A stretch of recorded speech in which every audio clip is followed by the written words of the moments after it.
Kick is up, has the accuracy, and it is good.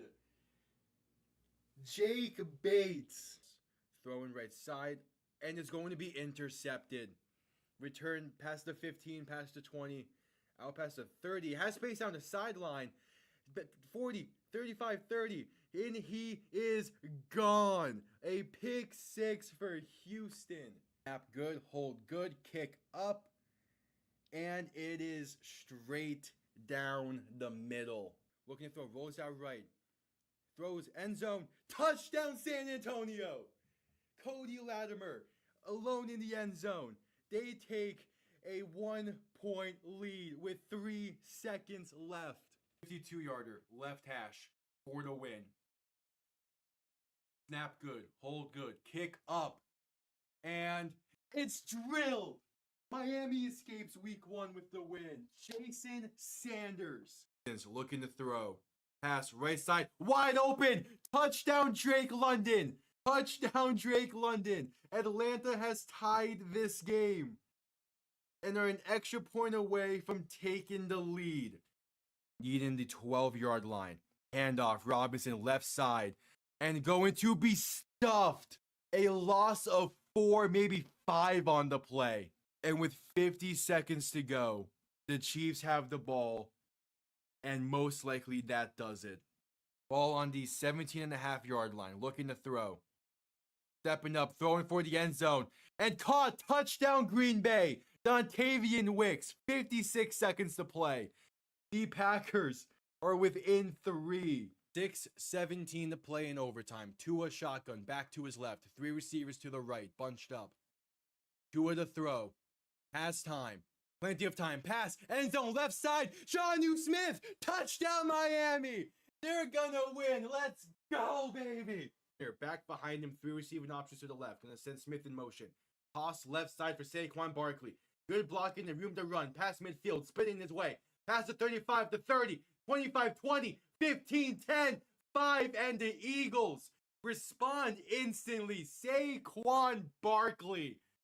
Oh my, making his presence felt. 1 play, 60 yards, 3rd and 9 from the 35. Mahomes looking to throw. Quick pass left side, caught by Piron. Has room to run. First down and more. Down to about the 17. And he stays in bounds. That will do it. The Kansas City Chiefs have escaped the Bills and have punched their ticket. Hello, everybody, and welcome on in. Week 15 wraps up, and it's the Dolphins in cold weather. They have not won in a game like this since 2016. So this should be an interesting one. It is roughly 20 degrees in Pittsburgh tonight. The feels like is at 10. Currently in South Florida, it's sitting at about 70 degrees. So it's a big difference. But that's why Miami got there early. They practiced Saturday night in Pittsburgh in the snow. We'll see. One of the bigger changes from past experiences with Miami in the cold to this one is that they've become a very ground-heavy team, much like they were in 2016 when they last won in the cold. So we will see. Steelers without TJ Watt. They were also without rookie defensive tackle Derek Harmon, I believe is his name. Let me double check this just to make sure. Yeah, Derek Harmon is inactive for the Steelers. So their front 7 is weak tonight. That's the key thing. Their front 7 is weak. So this should be interesting. Miami Dolphins will get the ball first in this one. And we'll see how this one goes. Miami is winners of their last 4, 5 of their last 6. And Monday Night Football is underway. Kicking to be returned beginning from about the 2. Has space up past the 15, past the 20, past the 25, and brought down near the 27. D. Eskridge on the return. And let's see what this Miami offense can do. Yeah, Tua's been having a rough season, to put it as nicely as you probably can. Again, Miami has been a very ground-heavy team since the win streak. Really, since this nice stretch that they've been on started in the game against Atlanta. It was the first time they really became a ground-heavy team this year. Going to be looking to continuing it. And hello, welcome on in. Tua under center, back behind him. 2 receiving options to each side. First play of the game. Man in motion left to right. Going to hand this. No, play action looking to throw. Pass left side can be caught by a wide open Julian Hill. First down and more. Pass to 40. Breaks off 1 tackle. Pass to 45 and down to the 47. All right, a 20-yard reception on the first play of the game. Julian Hill. I mean, it's all yards after the catch, but hey, I'll play action first play. Good play call there, because everyone's expecting Miami to be very ground heavy today. Obviously, I still want them to establish the run.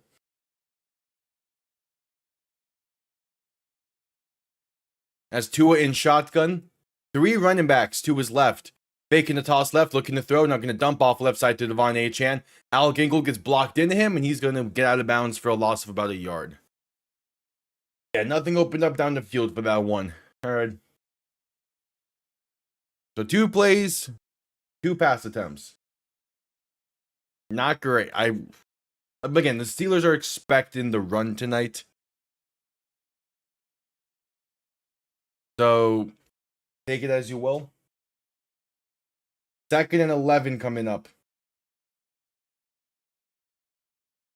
Tua in shotgun, a back to his left. Ingold in the backfield to his right. Gonna hand this off to Achane right side. Has an edge and gonna get tripped up near the 49. Ooh. It's Herbig tripping him up. If he gets that clear hurdle there. If he gets that clean hurdle there, Achane has space. Hell yeah. That's only a gain of 4. It's 3rd and 7. Tua in shotgun. 3 receivers to the left, 2 to the right. Going 5 wide, 3rd and 7. To get the snap off in time, Tua looking to throw. Stepping up, pressure coming, pass right side, going to be low and incomplete. Looking for Darren Waller. Joey Porter Jr. in coverage. And yeah, Achane getting tripped up there killed the drive. The Miami will punt. Yeah, just very plain play call on 3rd and 7.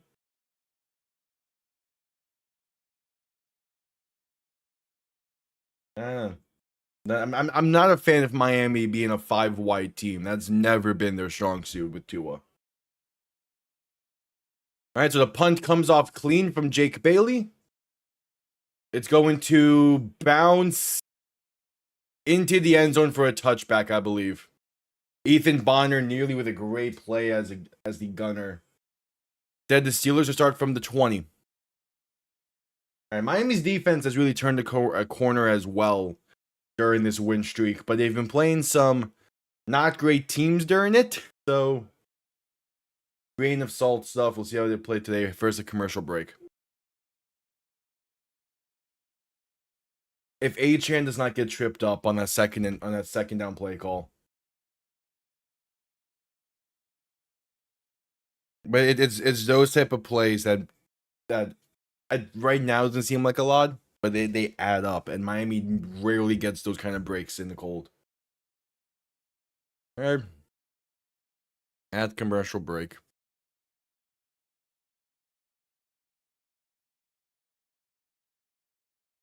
I'm kind of shocked you have a restaurant being closed on Mondays. That's a weird day to be closed on, but nice they got him hooked up. And hooked them to all that.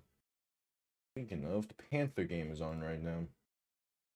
But they took an early 2-0 lead, so I'm not too worried about it.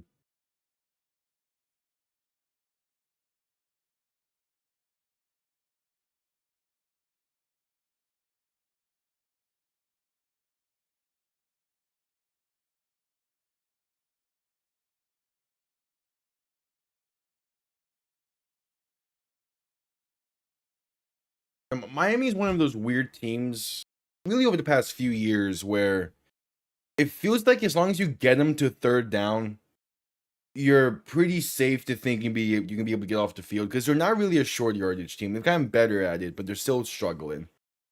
Especially this season, the passing game is not what it used to be. So Miami desperately needs to stay ahead of the sticks to some degree. And Achane getting tripped up on 2nd and 11 for only 4 did not help in that matter.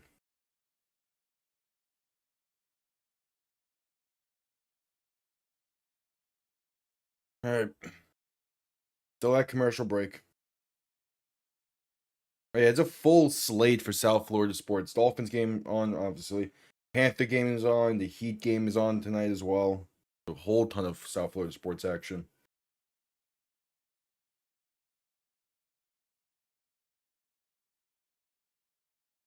All right, just getting back from commercial break. Looking at the AFC playoff picture, the Broncos, the only team to have clinched a spot in the AFC. Miami looking to hang on to their playoff hopes with a win tonight. Rodgers under center, back behind him. 3 receiving options to the right.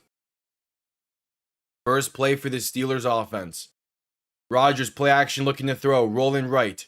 Pass right side, going to be caught and brought down for a gain of a yard. It is Jonnu Smith on the reception. All right. Might give him 2 there. Not bad.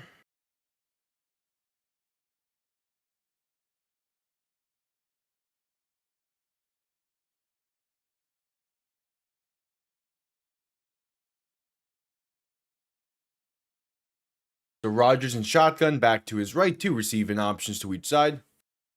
Shifting the back to his left.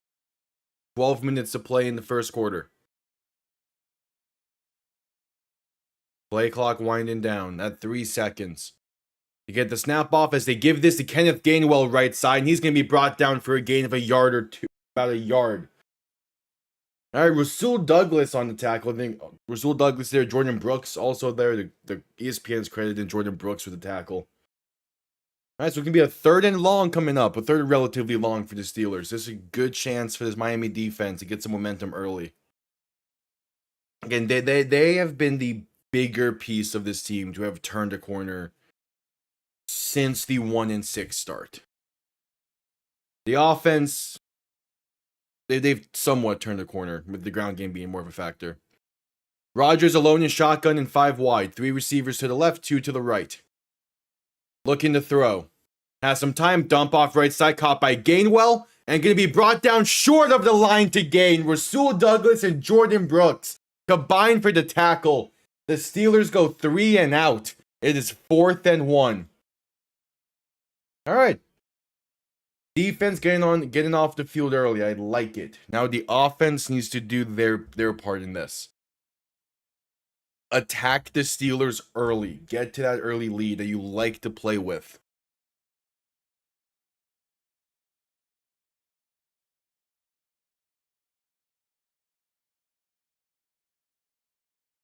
All right, the punt comes off clean. Going to be led bounce, now picked up near the 22. Past the 25 and down to about the 30. Some decent starting field position.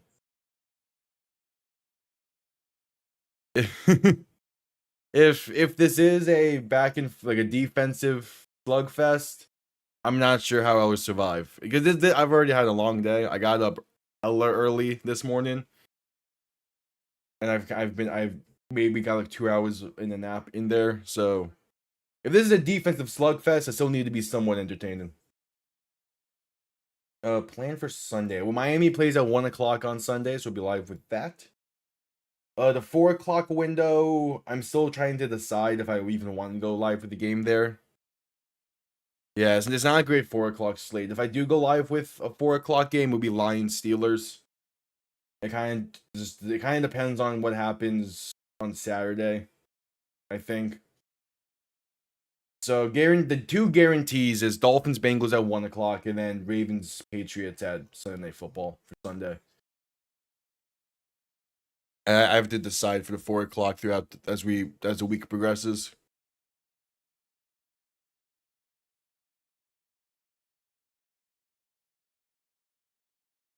As we're at commercial break after the Steelers win 3 and out on their opening drive.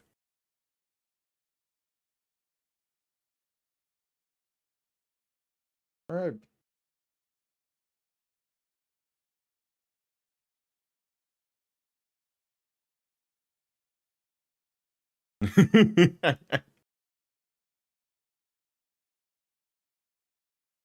Yeah, no, we're not missing any more primetime games.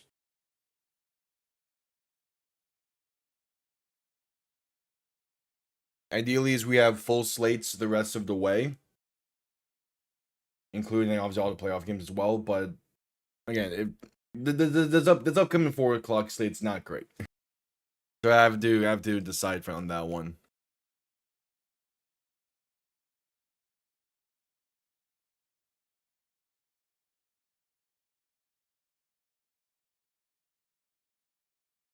All right, just getting back from commercial break. Miami's offense moved the ball fine on the opening drive. I mean, they had one great play, but besides that, it wasn't a lot.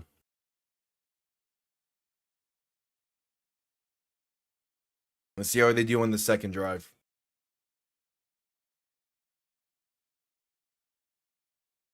All right, ball on their own 29. Tua under center, back behind him. Motion a tight end into the backfield to be the fullback. Man in motion left to right. Tua handoff, Achane right side. Has a lane past the 35 to about the 36. All right. Because that's a 4:05 kickoff and it will collide too much with the Dolphins and the 1 o'clock games.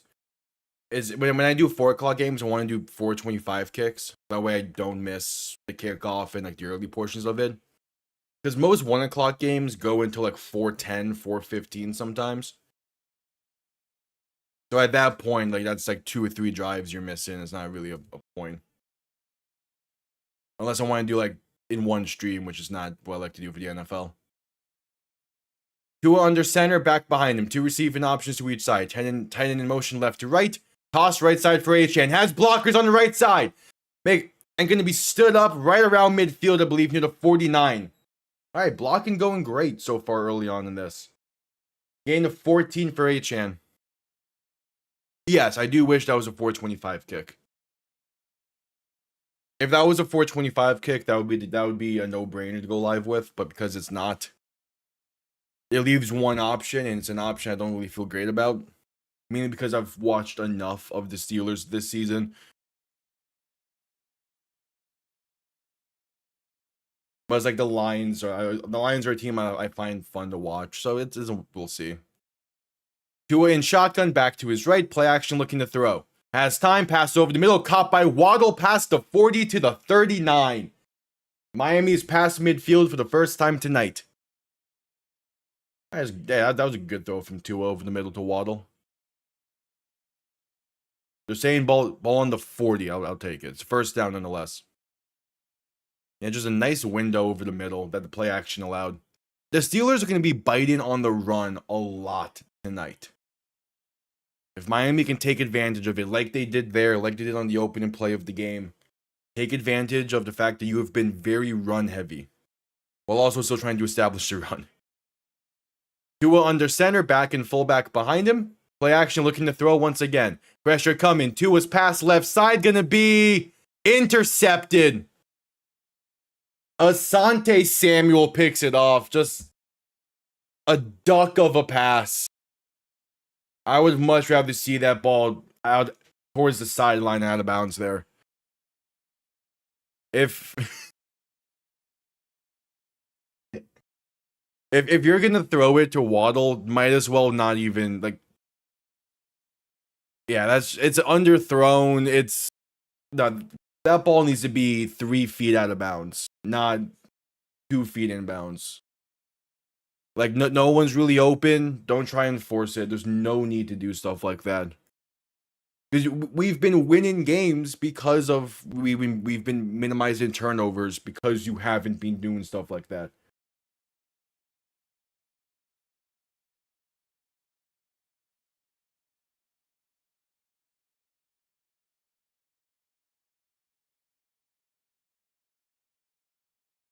I think that's been one of the things with Tua is his mentality is he knows how accurate he can be, so he always wants to try and force it into a tight window because he knows he can do it.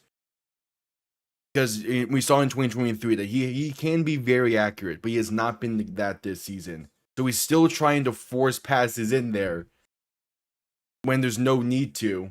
And now he has 15 interceptions on the season, a career high and the most in the NFL. Like, that's a ball that should be 3 yards out of bounds and just be fine with the throwaway. I mean, no, like, it's one of the bigger reasons why, like, we've seen a fall off of Tua, or at least like a theorized reason, because at the end of the day, no one really knows outside of just we can see he's not playing well. In his first 4 years in the league, he was training with a South Florida training group called Perform. And they're great trainers. I trained with them when I was playing high school football. They got the whole high school to train with them. It was they're great trainers. He played great while training with them in the off season. He got his contract, and then for some reason he stopped training with them. We don't know why. We don't know exactly what. But in the off season entering 2024 and this past off season, he was not training with Perform, and his play has took a massive down tilt. So that's one of the bigger reasons. It's just his training regimen in the off season is not what it used to be, and he got paid and he got comfortable. The other things, like, there's some theories that that his hip is still bothering him and is kind of being reactivated somewhere down the line. The concussions, maybe he's not seeing the field that quite as well. No one really knows, but those are just the ideas. Rodgers under center, back behind him, 3 receiving options to the left. 1st and 10 from their own 19. Toss right side for Jalen Warren. Past the 20 and down to about the 25. Ball comes loose, and Miami has it, but he's going to be ruled down by contact at the 25.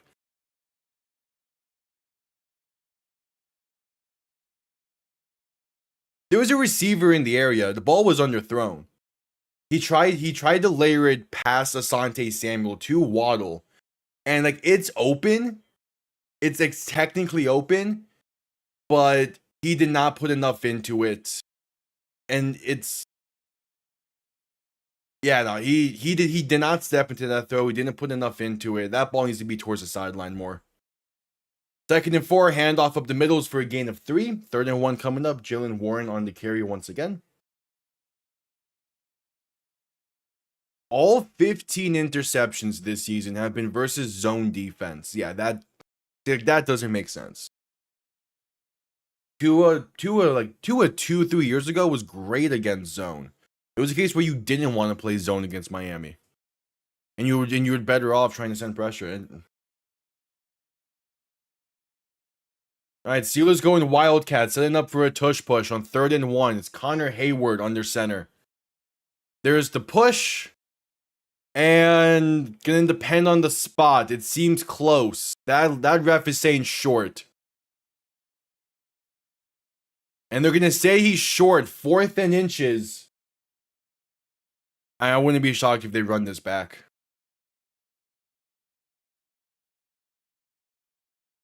4th and, I mean, they're inside their own 30. Yeah, now zone's number 1 strat. It's weird. It's weird.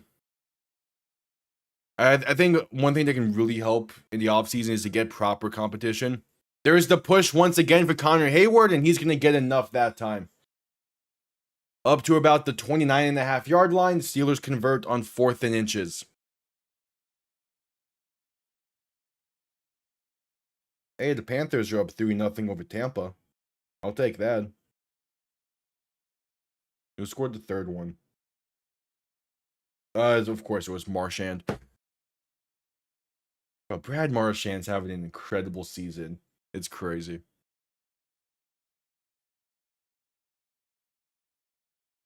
And Rodgers in shotgun, back to his left, 2 receiving options to each side. 1st and 10 from about their own 29. Looking to throw, pressure coming, dump off right side, caught by Gainwell, and going to be stood up at the line for no gain. All right, Melifonwu on the tackle. 2nd and 10 coming up.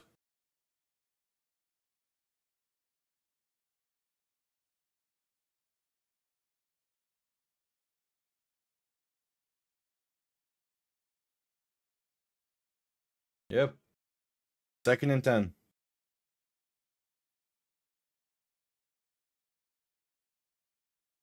Rodgers alone in shotgun. 3 receivers to the left, 2 to the right. Play clock winding down to get the snap off in time as Rodgers looks to throw. Has time. Pass over the middle. Wide open is Metcalf. Pass midfield to the 48. Jordan Brooks on the tackle. 22 yards down the field. And the Steelers are past midfield for the first time tonight.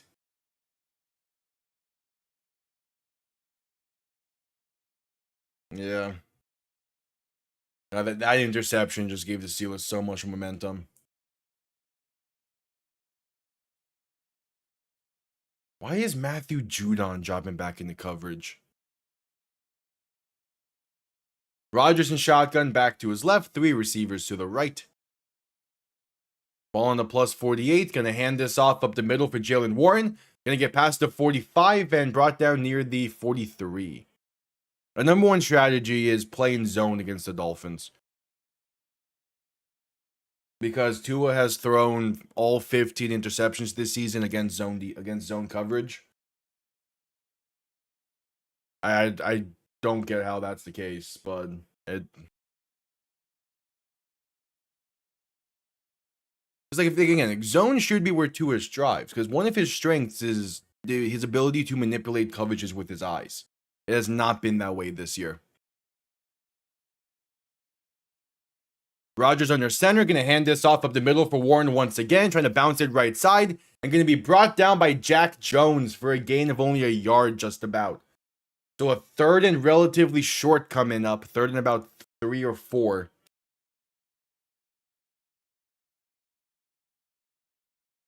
All right.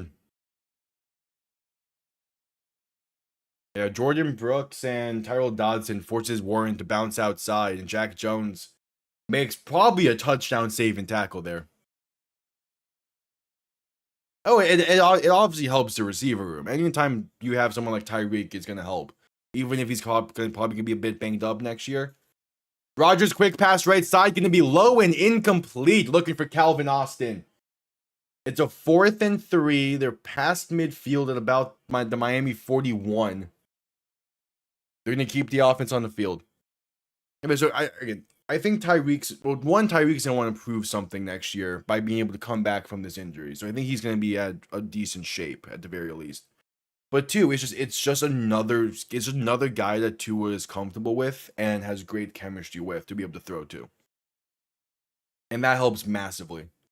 Rodgers alone in shotgun, looking to throw. Quick pass left side, caught by Gainwell with space for a first down and more. Down to about the Miami 32. Steelers are 2 for 2 on 4th down on this drive.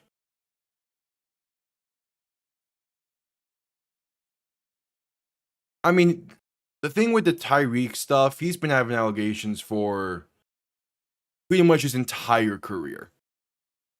He's going to be able to play.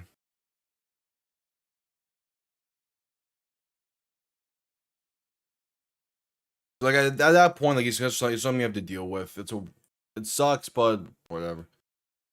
Rodgers handoff up the middle for Gainwell, can be met behind the line for a loss of about a yard. Gainwell on the tackle. Yeah, Miami loses, they're eliminated. So it's a must win pretty much the rest of the way. Obviously, I think if Houston wins at least once more, Miami's also out. So it's more so just a way to try and keep the season alive for a week. But Houston plays Vegas next week. So if not this week, definitely next week, Miami's going to be out. So it's a whatever. Just trying to finish the season strong. Rodgers in shotgun, back to his right, 2 receivers to each side, looking to throw in 2nd and 11. Has some time, dump off right side, caught by Warren, and going to be met at the line for no gain. Chop Robinson with an incredible hit. And a 3rd and 11 coming up. It would be crazy, but that's just Miami as well. Yeah, again, that would be great as well. Miami. Again, you tell Dolphins fans in the offseason that they outlast the Chiefs this season, none of them's gonna think that's like because of this or like this. Rodgers in shotgun, back to his right. 3 receiving options to the left. Potentially the final play of the first quarter. as there's 20 seconds to play in the quarter. Rodgers looking to throw. Pressure coming. Rodgers is going to be sacked back at the 45. Jordan Brooks. And that'll be the end of the first quarter. A 4th and 20 coming up for Pittsburgh from the Miami 42. And that field goal range is going to be in doubt here. Boswell has an incredible leg on him, so we'll see. But it's going to be a long kick. I know that Miami, being 6 and 7 right now, and most likely, missing the playoffs, and most likely finishing like 9 and 8, probably don't deserve a Pro Bowler. But Jordan Brooks, if anyone on this team, should be a Pro Bowler. Leads the league in tackles. He's been a great leader for this team and that defense. Just all around, he's been a fantastic player. It's him and Achane are the only two people on this team that truly deserve the Pro Bowl. We'll see if either of them get it. But Jordan Brooks has been incredible this season.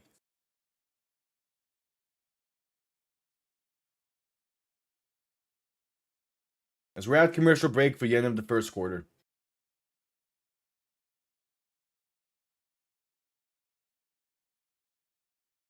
Yeah, that's his 3.5 sack on the season.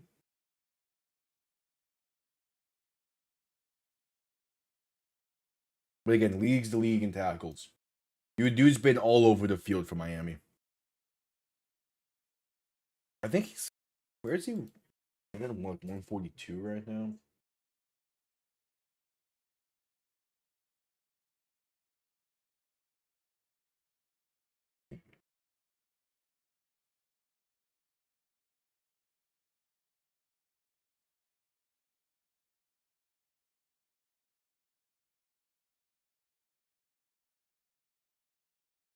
Does Miami not have?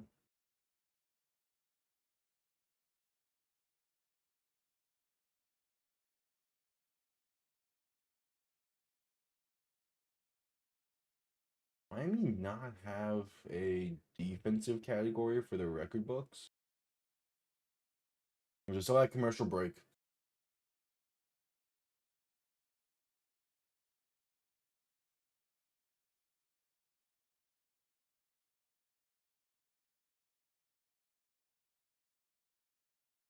Just getting back from commercial break. You're talking about the NFL draft. It's going to be in Pittsburgh in the spring. Man, Miami not have their single season tackle records on this content? Okay. All right, sorry for the second quarter, and that sack from Jordan Brooks is going to force a Steeler punt. All right, so the defense keeps them out of field goal range there. Punt comes off clean and going to bounce into the end zone for a touchback. Miami will begin from the 20. All right, the defense, massive play there from Jordan Brooks. Seeing that it kept him out of field goal range. That would have been a 60-yard kick, and Chris Boswell can hit from 60. At least he has in the past. But yeah, it would have been a tough kick. I'm also not sure the direction of the wind. Yeah, his career long is 60. Yeah, that definitely knocked him out of field goal range. All right. Now this offense. Find a rhythm.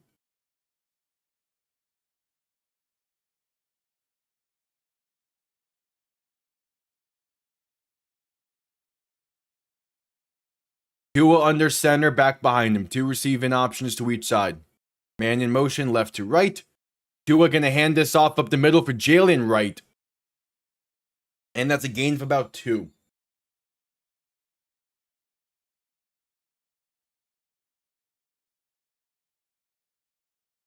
Yeah, here's all the they're showing all the interceptions now.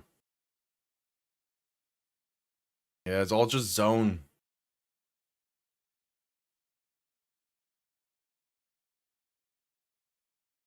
Yeah, no, that's a ball, and the one tonight needs to be out of bounds. He tried to force it. All right, Tua in shotgun, back behind him. 3 receiving options to the left. Quick throw, left side, caught by Darren Waller along the sideline. Going to have space for roughly a first down, gain of about 8. All right, a swing route to Darren Waller. Gets to the 30-yard line. Miami has a first down. It was also the case, like, in 2023 and in early years of Tua's career, where he would bounce back perfectly off of an interception. Has not been the case the past 2 years. All right, Tua in shotgun, back behind him, a tight end and fullback in the backfield as well to his right. Gonna hand this off to Achane left side, and gonna have some space past the 35 to about the 36 maybe. I'm gonna mark him down to 35, okay. All right, gain of 5, not bad. I need Achane to have a pretty big night for fantasy reasons.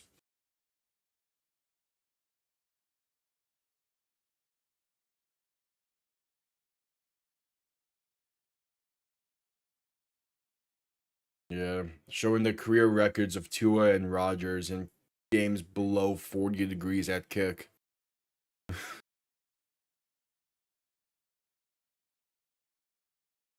Tua in shotgun, back behind him. Handoff up the middle for Achane is going to get about 3. Gonna make it a 3rd and short. And there's some shouting going on after the play.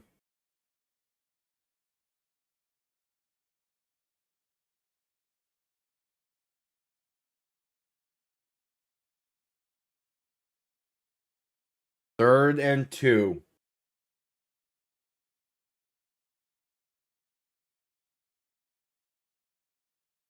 Tua in shotgun, back to his right, 2 receivers to each side. Need the 40-yard line. Tua looking to throw. Has some time, gonna step up and take it himself. Sliding down, gonna be just short. Patrick Queen with a weird hit there. Yeah, gonna mark him just short, 4th and inches.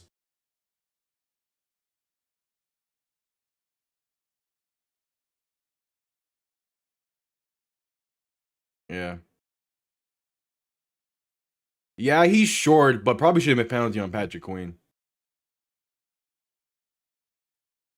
He missed the face mask. Yeah.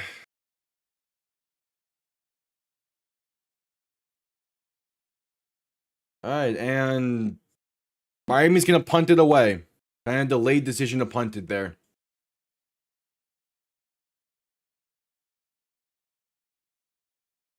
Yep, delay of game. They decided to punt it late. All right, gonna be one of these games.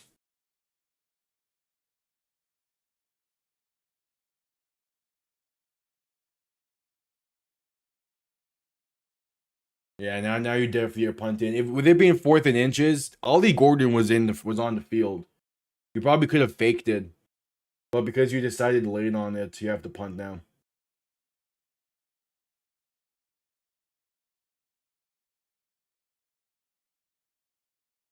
All right, punt comes off clean. And going to be a big hit at the 29. Calvin Austin never called for the fair catch, and he gets laid out. That might be the case. Isaiah Johnson with a nice hit, and 11 minutes to play in the second quarter. We head to a commercial break. A solid 18 years ago, these two teams played a Monday night game that was a final of 3-0 on a game-winning kick. It's a game called the Mud Bowl. The weather was terrible. It was also the season Miami went 1-15 and got Jake Long as first overall the next year. So it might be a similar thing. Hey, the Panthers are up 4. Panthers are up 4-1. Reinhardt with the power play goal. Hell yeah. If the Dolphins don't got me, at least the Panthers got me.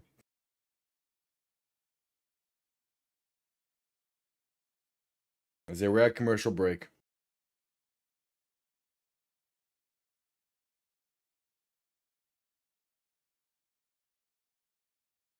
At commercial break.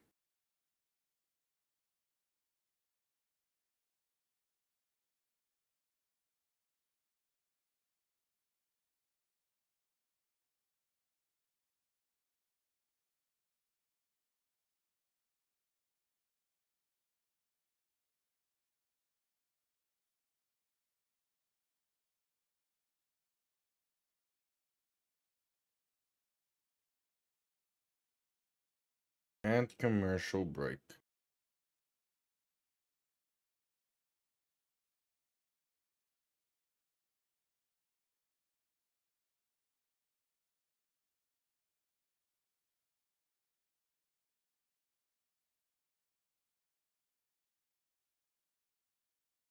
Okay, come down to the defense again.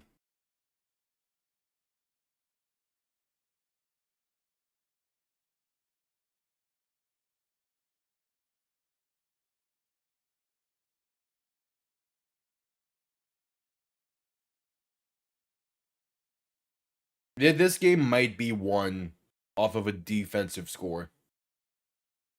Like it's gonna be one of those games. All right, back from commercial break. Steelers ball on their own 29-yard line. 11:04 to play in the first half. Rodgers under center, back behind him. 3 receiving options to the left. First play of the drive. Toss left side for Warren. Has some blockers in space. Past the 35, past the 40. 45, 50, and down to about the 47. But there is a penalty. This might be coming back.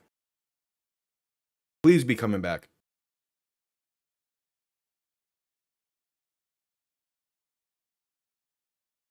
It is holding against the Steelers. 1st and 20 coming up. I'll take it. Calling it against Jonnu Smith. He's a double agent tonight. Trust.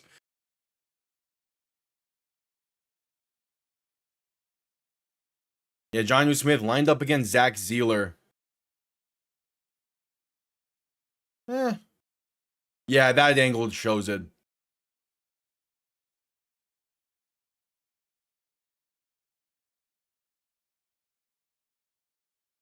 All right, 1st and 20. Rodgers in shotgun, back to his right. 3 receivers to the left. Rodgers looking to throw. Pass over the middle, going to be caught, and they're going to get up to about the 26. Gain of 7. 2nd and 13 coming up.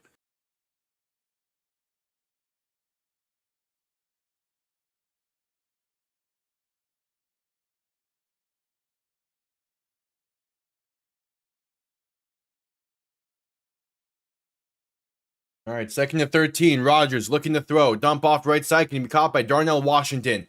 And he's going to work his way to about the 35 before being stood up by like 5 different Dolphins it took to stop his momentum. 3rd and relatively short coming up. It's going to be about 3rd and 4. Or 3rd and a long 3. Yeah, Darnell Washington. Again, someone I wanted Miami to draft when he was entering because we needed a tight end badly that year. We went Cam Smith instead. We passed on Washington, we passed on Kraft, and we passed on Musgrave.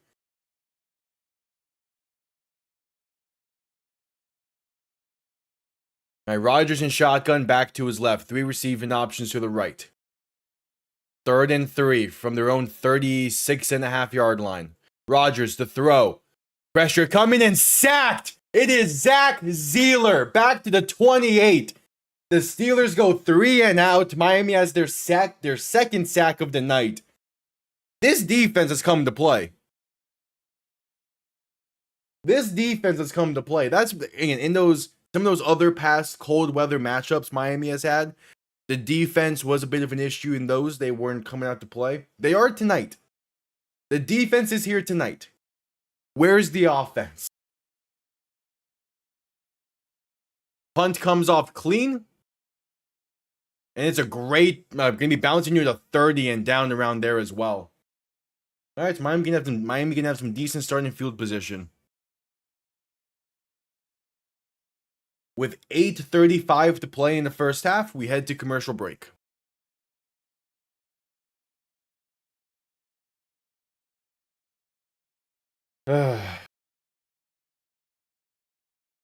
Cincy's going to be fun next week.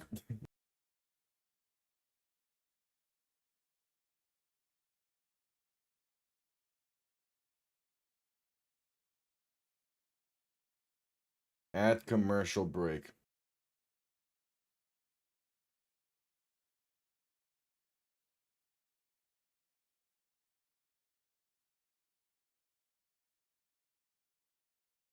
At commercial break. All right.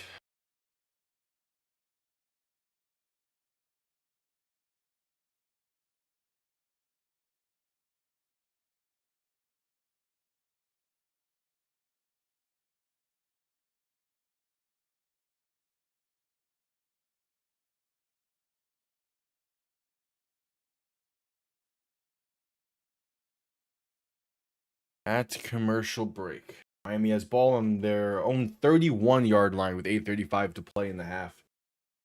Still scoreless in Pittsburgh.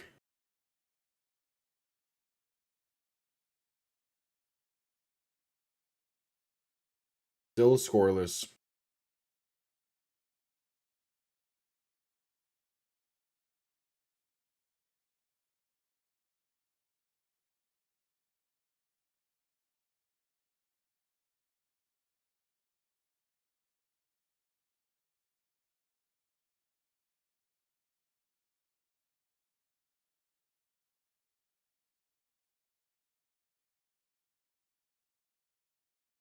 At commercial break.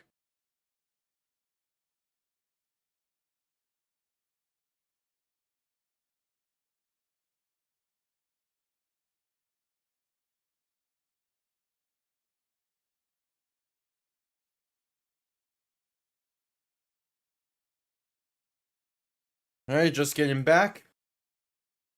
Talking about the start of the seasons for both teams on the broadcast now, and then how the last few have gone.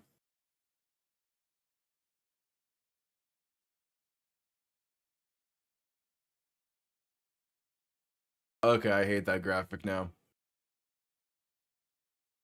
That meme has been dead for weeks, man. Cut it.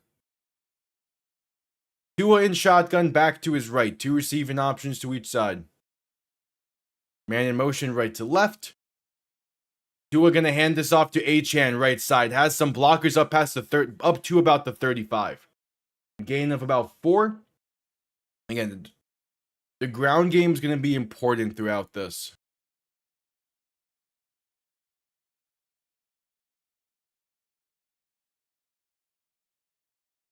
Second and 6 coming up.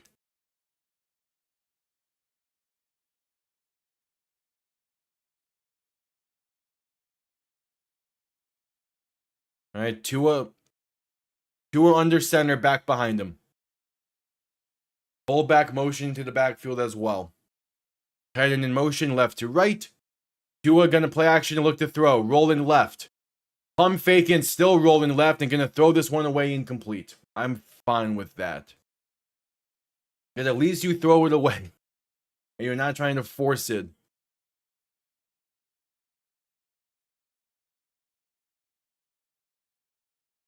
Yeah, the Steelers read that pretty well.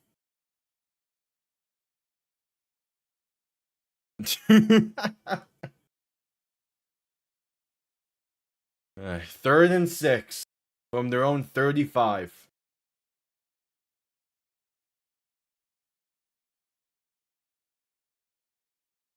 Tua in shotgun, back to his right. 3 receiving options to the left. Tua looking to throw. Has some time. Rolling left. Buying more. Pass it over the middle. It's going to be caught with space. Past the 45 and down to the 41. Devon Achane on the reception. There we go. That's a nice throw. Pitch and catch for 24 yards to Miami's past midfield. Devon Achane is a godsend.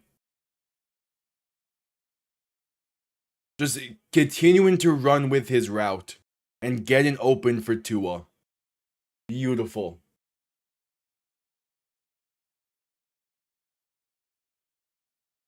Tua under center, back behind him. 2 receiving options to each side. Heading in motion right to left. Handoff up the middle for that's Ollie Gordon. Raleigh Gordon up to about the 37. Gain of 4.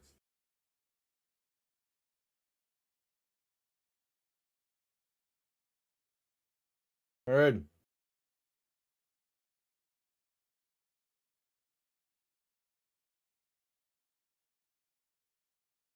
Second and 6.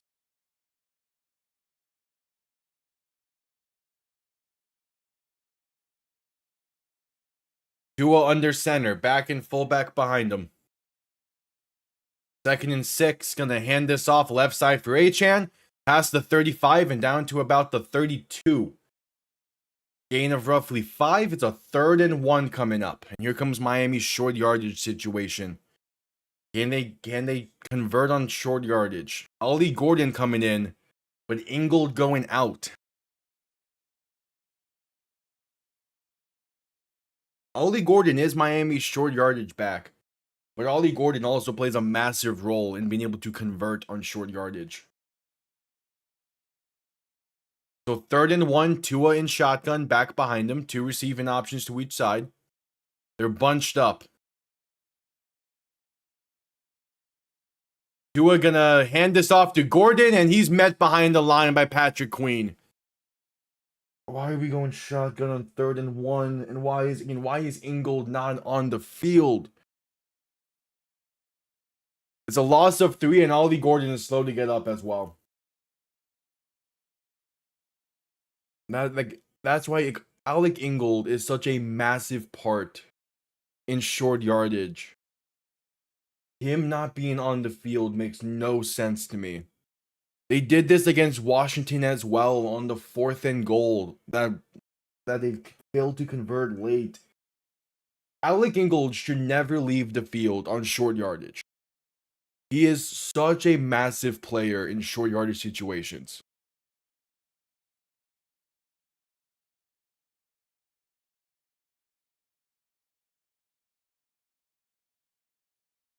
Okay, Gordon was able to get up and walk under his own power to the sideline. That's great to see. It's a 4th and 5 from your own 36. It's going to be a long kick for Riley Patterson if you choose so. But yeah, Patrick Queen came free into the backfield there. There's nothing Gordon can do.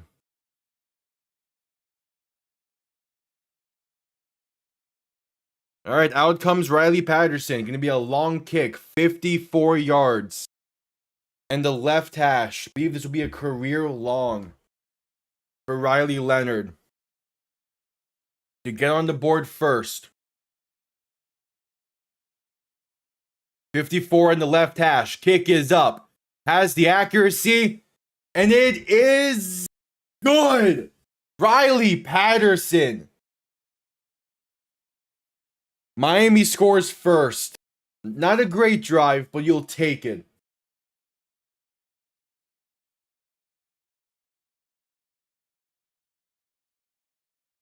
Ugh. Okay, it's going to be one of those games. Yeah, that was a career long for Riley Patterson. 54 yards out. And he drilled it. He's been a sneaky great pickup for Miami. In very last notice, with Jason Sanders getting hurt right before the second preseason game, Patterson has come in and be a great guy in relief for Jason Sanders.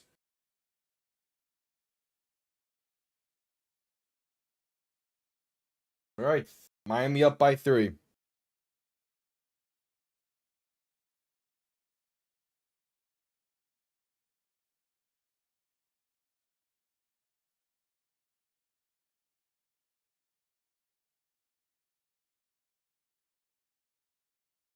Yeah, that's his career long. There's a reason he was available on very short notice in the offseason, during the preseason. Like, there's a reason for that. But he's been reliable for when Miami has needed him this year. Obviously, like, you hope that Jason Sanders you would have hoped Sanders would have been back by now, but since he hasn't, Patterson has been a fine in relief. Obviously, you hope that Jason Sanders can be back next year, but he's probably not going to be the same type of kicker as he was, because he's dealing with a groin injury that's been having him out as long as it has been. It's crazy.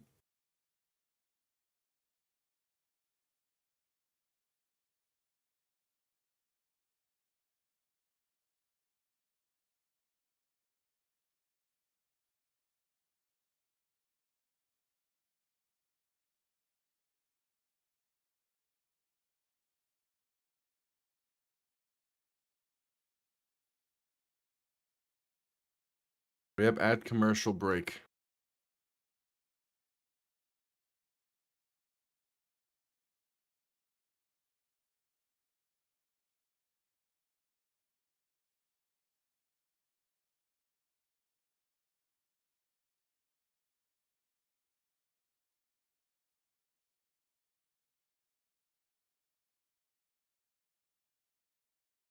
All right, just coming back from commercial break. Let's see if this Miami defense can keep up what they've been able to do so far this game. 5:11 to play in the first half. Again, it's been an ugly one for the offenses, but Miami finds himself with a lead. Kickoff underway, and it falls well short of the landing zone. The Steelers will begin from their own 40. How do you go from drilling 54 yards out to missing the landing zone by 7 yards? Come on, man. Come on, man. I'm gonna put the defense. Gonna put the defense in the pickle here. Steelers ball from their own 40.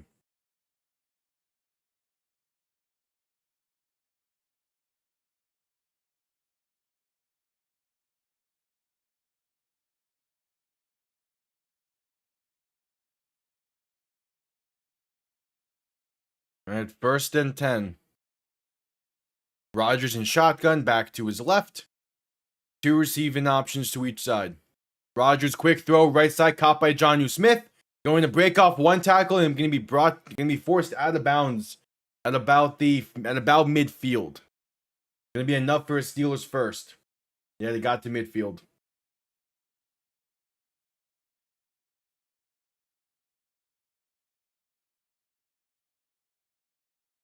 Yeah, Matt Judon couldn't bring him down on the first impact.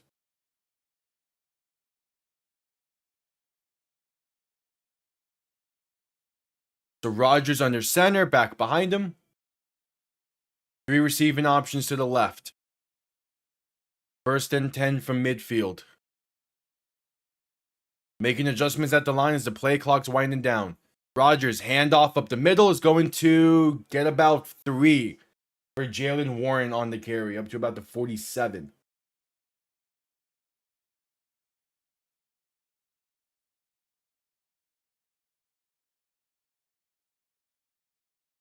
So 2nd and 7.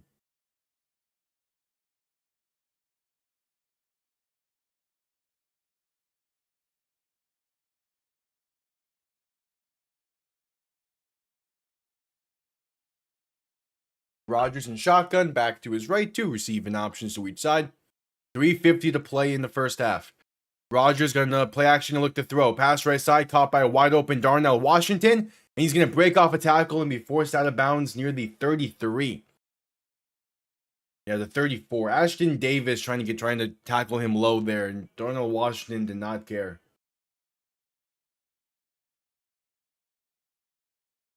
I mean, it's the point where if you're gonna see Darnell Washington lined up like that and him even take a step outside, you need to follow him outside. Make sure he cannot even get the ball near him. Rodgers alone in shotgun. 3 receiving options to the left, 2 to the right. Rodgers looking to throw. Pass left side, can be caught by an open Kenneth Gainwell, and that's enough for another first down. Inside the 25 to the 24. Steelers are moving the ball well on this drive. 3 minutes to play in the first half. The Steelers get ball to begin the second half as well. Yeah, this has just been too easy for Pittsburgh right now.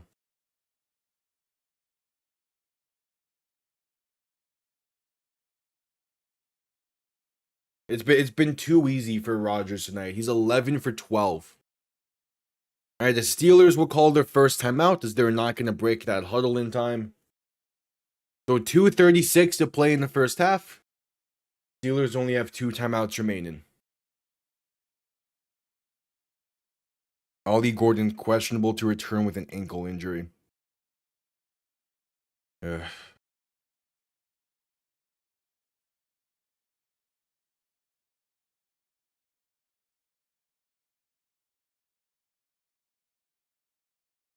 At commercial break. Not commercial break, at like a 30-second break. Talking about Adam Thielen, who's lined up in the slot right now for Pittsburgh.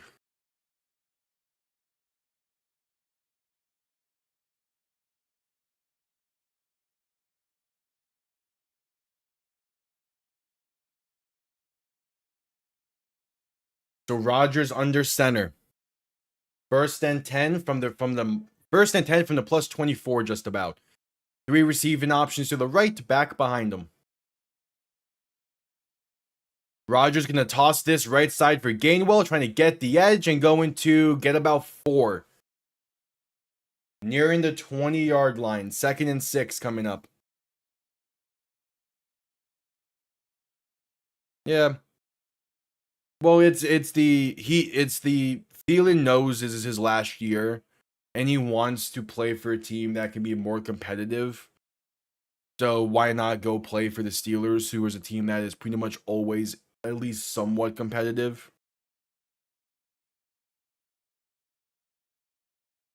Rodgers and shotgun, a back to each side. And that's the 2-minute warning. 2 minutes to play in the first half. Miami up by 3, but the Steelers are moving with ease. 2nd and 6 from the Miami 20 when we get back from commercial break.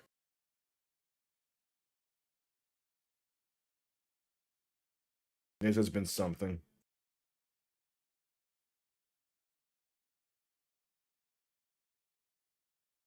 This has been something.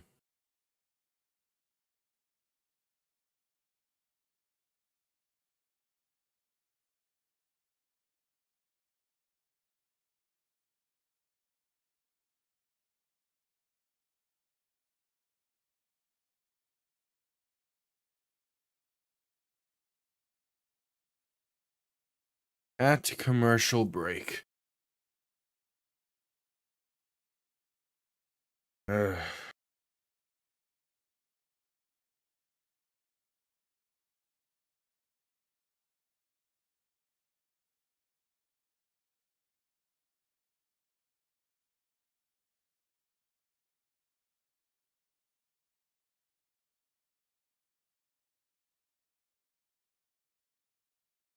Still at commercial break for the 2-minute warning.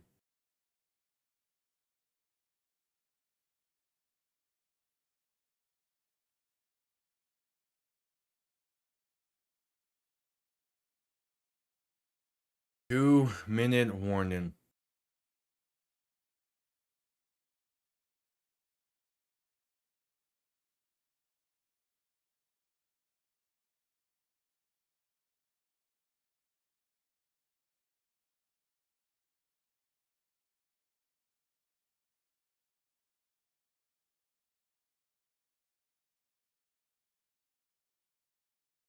See if this Miami defense can bend but not break.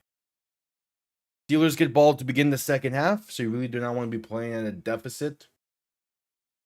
But they've been letting them move they've been letting them move well too easily on this drive.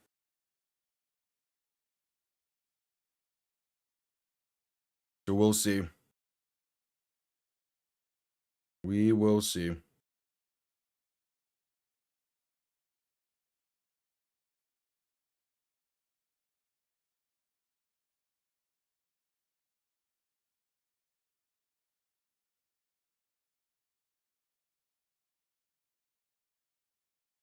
All right, just coming back from commercial break. 2 minutes. Rodgers and shotgun, a back to each side. 2nd and 6 from the Miami 20. Back in motion right to left. Rodgers looks to throw. Dump off right side for a screen to Gainwell is going to get to about the 15. 3rd and 1 coming up.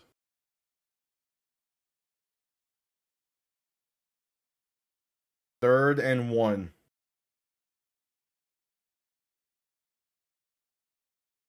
And a timeout is being called. A stoppage with 1:49 to play in the half. Miami calls their first timeout. All right.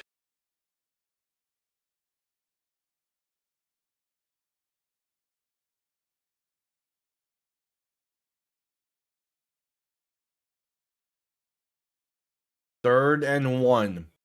The Steelers have yet to convert on third down tonight.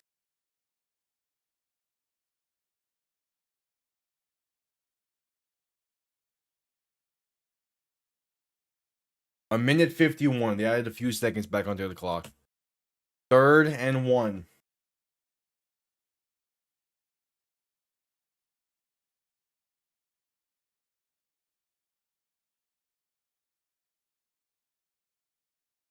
They're only up by 3. It's been a very defensive game so far. The Steelers have ball on the plus 15. So they're in the red zone. They're moving well on this drive. Rodgers under center, back behind him. 2 receiving options to each side. 3 receiving options to the right.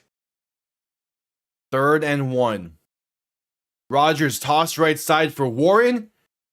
And he's not going to get it, stuffed just short. And a timeout will be called, and the Steelers have a decision to make. They do not, and that's why I'm still very nervous. Miami calls their second timeout. It's another 4th and inches for Pittsburgh. They converted this earlier.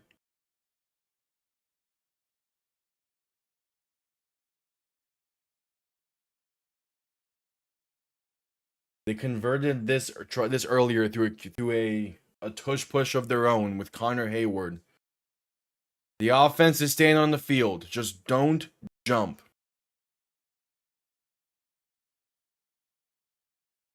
Just don't jump.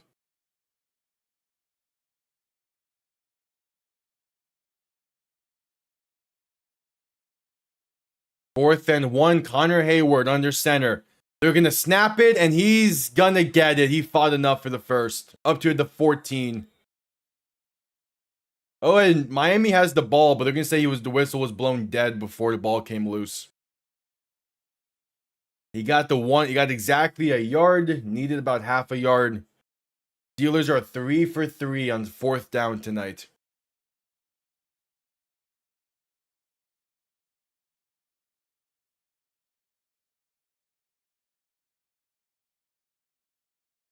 Yeah, no, his forward progress is stopped by the time that ball comes loose.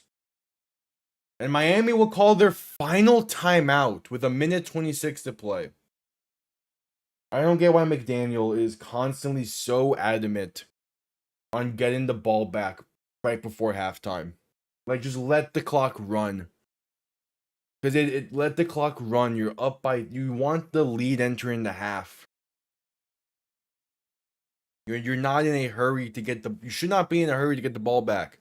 This nearly cost you against Washington.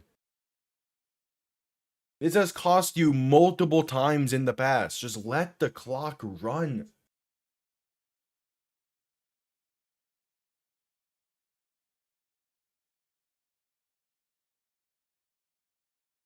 Alright, 1st and 10 from the 14. Rodgers under center, back behind him. Man in motion, right to left. Rodgers going to play action and look to throw. Has time. Stepping left, passing left. Caught by a wide open Kenneth Gainwell. He has enough for the first. Down to the 3-yard line. A minute 20 to play in the first half. 1st and goal coming up. Like, Judon, you stay with Gainwell. Yeah, like, no one stuck with Gainwell there. Judon tried to pass it off to, I believe, Tyrell Dodson. And just the exchange never was there. Rodgers in shotgun, back to his left. 2 receiving options to each side. 1st and goal from the 4. Toss left side for Gainwell. Going to be met behind the line, where it breaks off 2 tackles and finally brought down at the line of scrimmage. At the line of scrimmage. Penalty is down. This might be holding against Pittsburgh. Gainwell got hit hard there. But, like, bring him down. Well, you have 2 chances. It's going to be face mask against Jordan Brooks. You have 2 chances to bring him down 4 yards behind the line of scrimmage. And no one can bring him down. 1st and goal from the 2 coming up.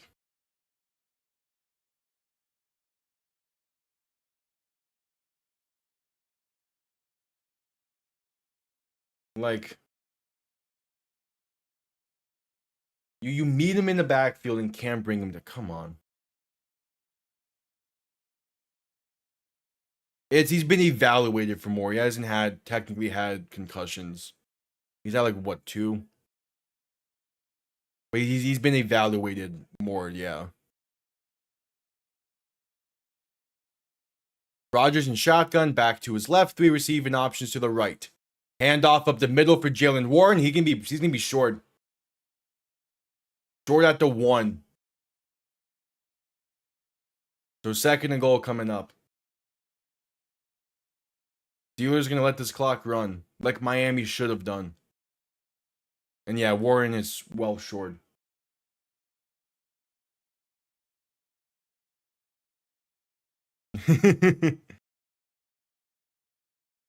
And clock running, 50 seconds to play in the half. Rodgers in shotgun, back to his left, 3 receiving options to the right.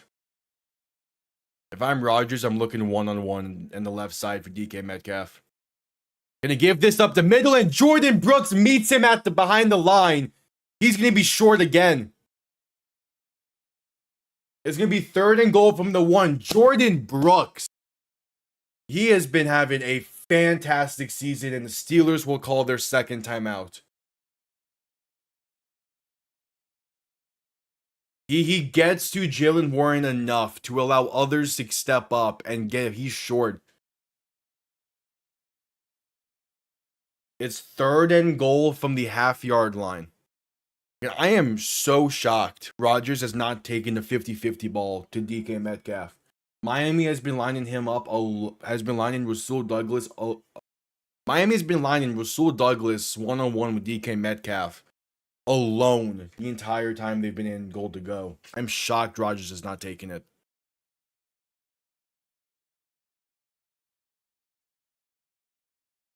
Maybe that's the idea here now. Is you go RPO potentially.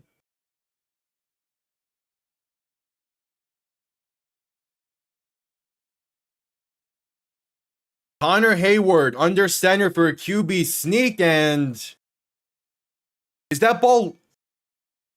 They're saying it's touchdown Steelers. Rasul Douglas is thinking that I don't think that ball came loose at all.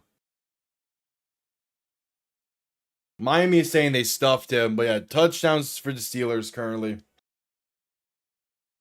Cannot stop that tush push with Connor Hayward. That's 4 times they've ran it.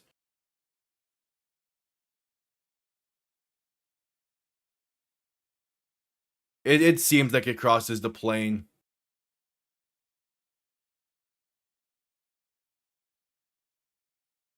Yeah. Extra point from Boswell is up and good. Miami's going to have 17 seconds. You see, this is why you don't call your timeouts on defense. If you would have let the clock run, you're maybe talking about only giving up a field goal.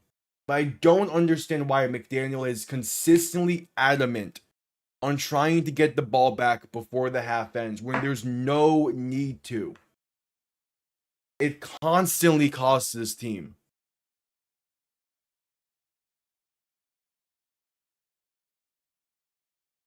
We're at commercial break.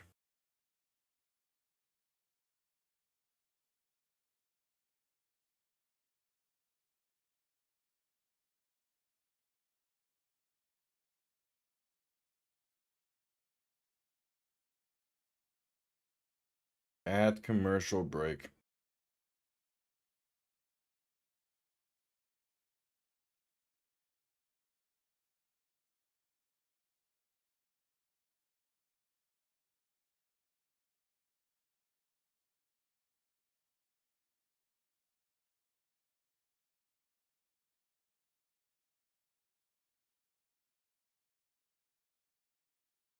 At commercial break.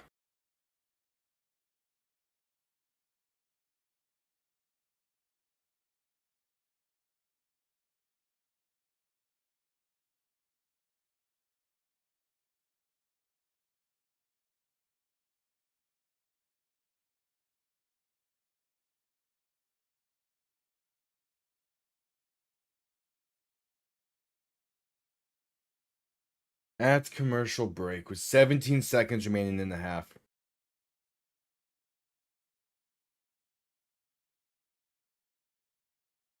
I mean, it was a bad defensive drive. They couldn't make a stop. They gave up too much throughout that. But that was going to happen eventually. The offense couldn't capitalize where the defense was making stands. Rodgers has thrown one incompletion tonight. And that was on a bad pass by him, not even by Miami's defense.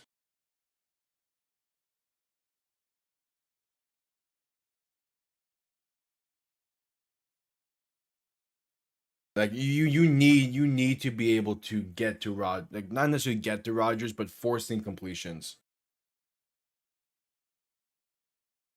Yeah. Like we our passing defense has been non-existent. We're playing the run fine, but we cannot stop the pass. Kickoff's gonna bounce in the end zone for a touchback. Miami moving from the 35.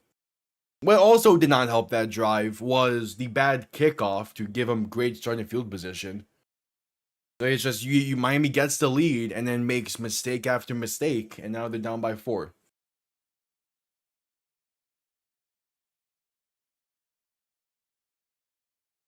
And since you called all your timeouts before they even got to goal to go, you're probably just gonna need this one at halftime, and it was all for naught, which is why you don't call your timeouts.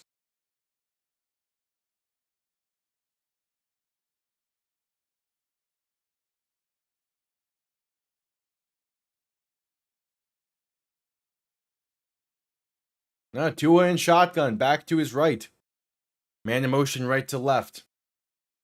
Tua gonna hand this off to Achane right side, and is gonna get past the 40 to about the 42. Hey, I'll take it. That's fantasy points for me. But that brings us to halftime. Steelers get ball to begin the second half. Miami's defense did not look good in the drive right before halftime. Hopefully they can make some adjustments. Hopefully this offense can make some adjustments. It's been a rough showing for them. But we'll see. We will see.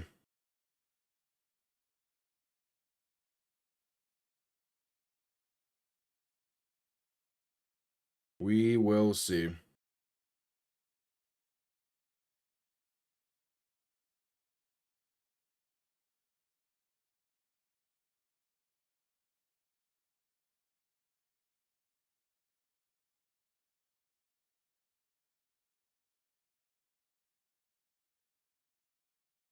At halftime.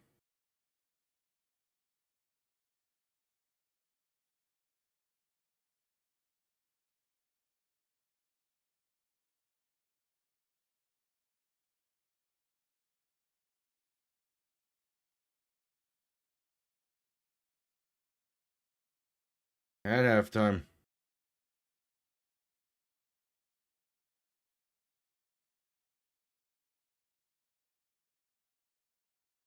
Yeah, I would be kind of fine with that. But at the same time, this defense has been one of the bright spots for this.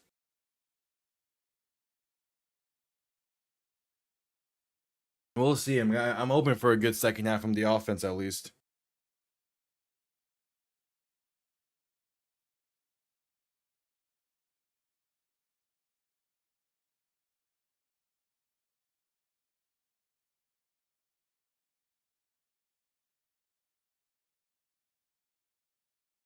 We'll see at commercial break or at halftime. 11:25 to go in the half.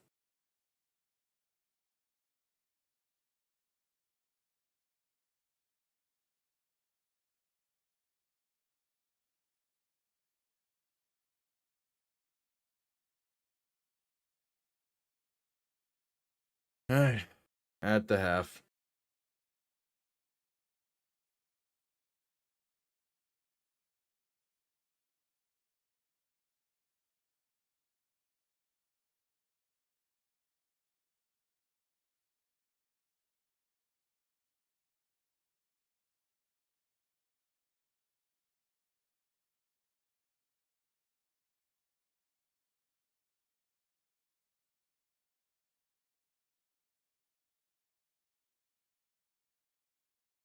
At halftime.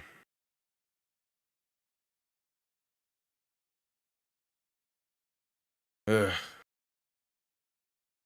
If this defense can't hold Pittsburgh to begin the second half, I mean, it started with the bad kickoff. They gave him great starting field position. They're showing Tua's record in Monday Night Football, being 3-1. That one loss that Tua has in Monday Night Football was against the fucking Titans in was against the Titans in 2023. It lost us the division that year. Still hate that game. Hey, the Panthers scored again. They're up 5-2 over Tampa. I'll take it.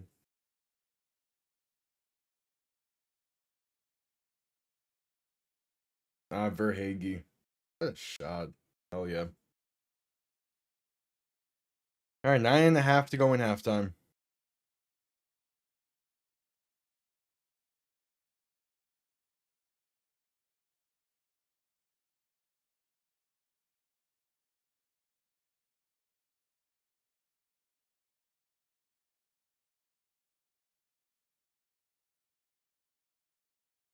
Ugh.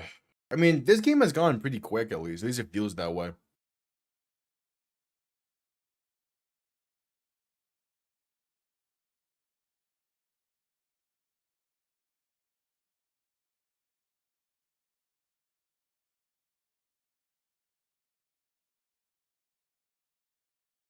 $8:45 remaining in halftime. We await the start of the second half.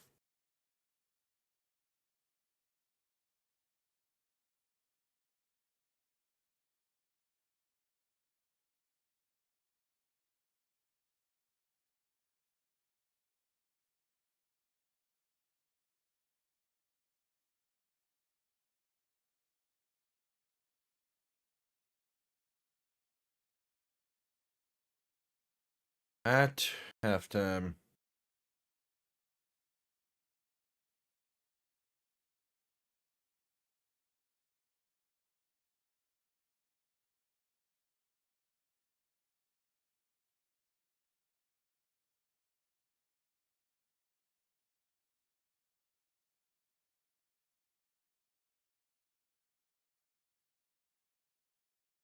Yeah. 7:50 remaining in halftime. Patrick Mahomes successfully underwent surgery in Dallas to repair his ACL. Okay. Yeah. I mean, the good thing is that this is a Monday night, so all I have to do is wait a day and a half or so until episode 3 of my show it gets released. So I get to kind of relax. The first two are great. Season 2 so far for Percy Jackson has been great. I'm loving it. And it feels so good to have an adaptation that feels like it's doing it justice. I know there's some people complaining about it's not like 100% pure to the books. It's an adaptation for a TV show on Disney Plus. Like, it's not going to be one to one. The changes they're making are fine. I'm excited to see how they play out with it.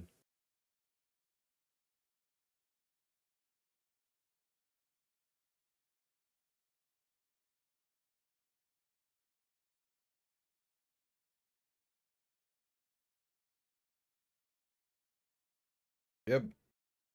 6.5 to go in halftime.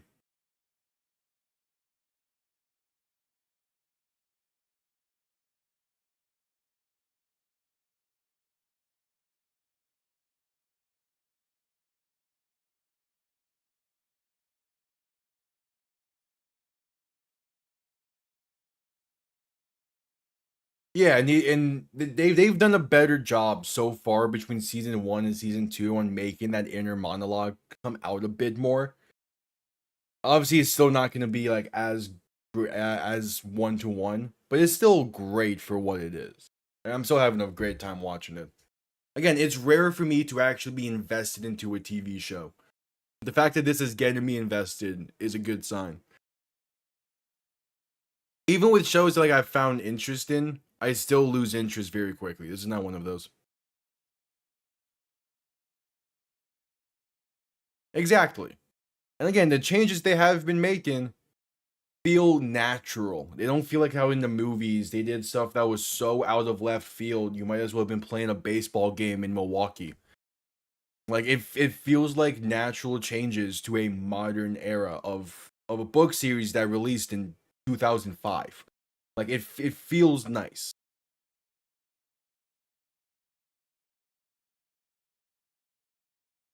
And then not only just any book series in 2005, a book series that was the author's first ever time writing books. Like he has massively progressed over the years. Yeah, just read the books. And I still love the books. Like they're still great to go back and read, but the show is doing a good job with things.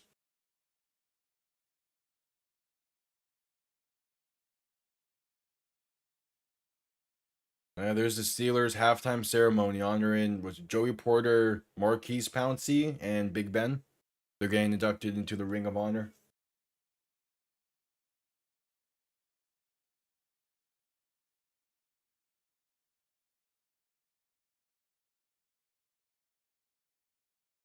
We got about 4 minutes left in halftime.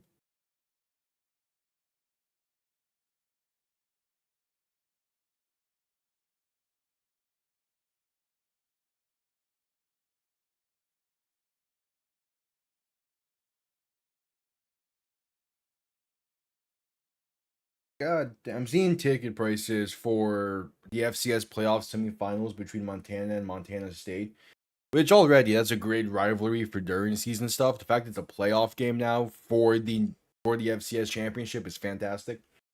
Cheapest price I'm seeing that's cheap. The cheapest price in this post is a solid $750. That's crazy.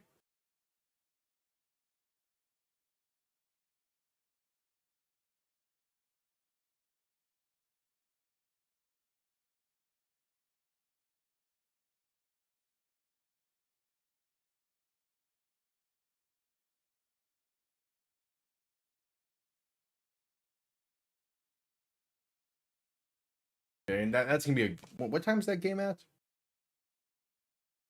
2 p.m. or like 3 p.m. on Saturday. That's going alongside.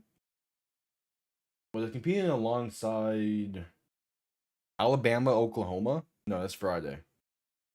What's the CFP game? Is that Tulane Ole Miss? Either way, it's competing against the CFP game. That honestly, that game might be better then. Yeah, Tulane Ole Miss.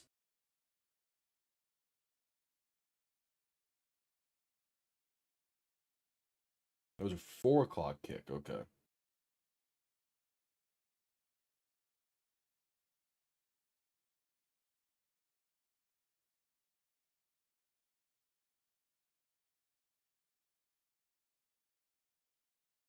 .220 remains in halftime.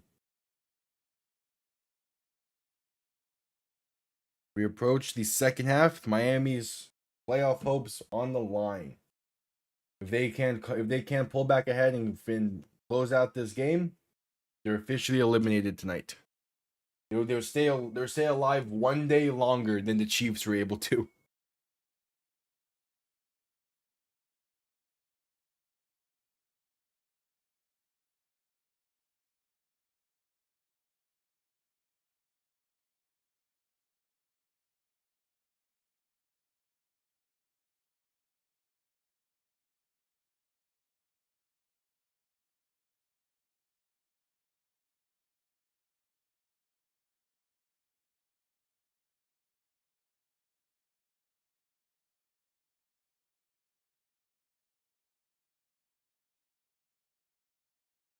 All right, still at commercial break.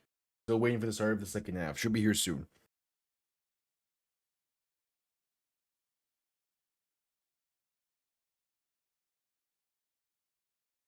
Yeah, need the bracken right. Ugh.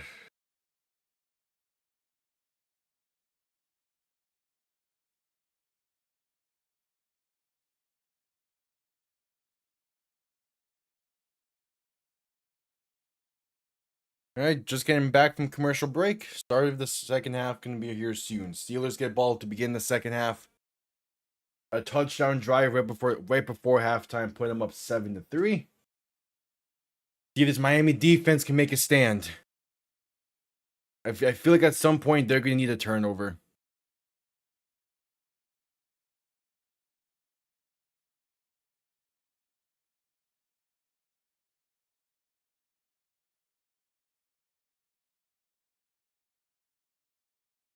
I feel like at some point this Dolphins defense can need to force a turnover.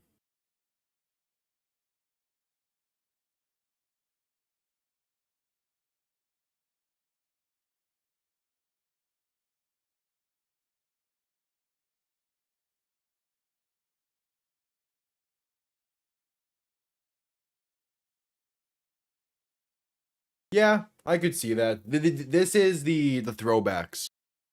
It's the like is it like yeah, this is the throwbacks away. Miami's actual away uniforms do not look like this. It's similar, but yeah, these are the throwbacks aways, which I love these. I do get what you mean though with the outlining.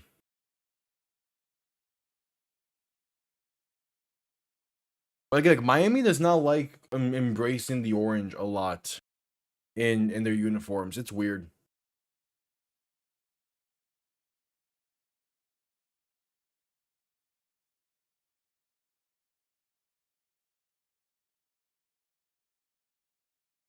I'm like even in their current away uniforms, like they have no sleeve design. It's weird. I don't get it.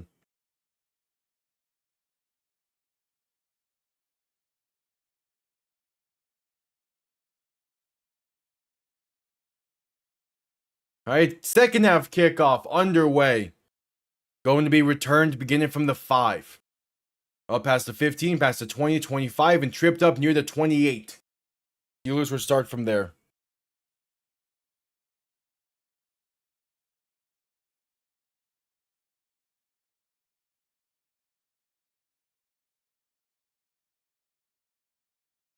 Yeah, 3 points in the first half. Second lowest this season. Week 1 was the lowest as they had got shut out in the first half.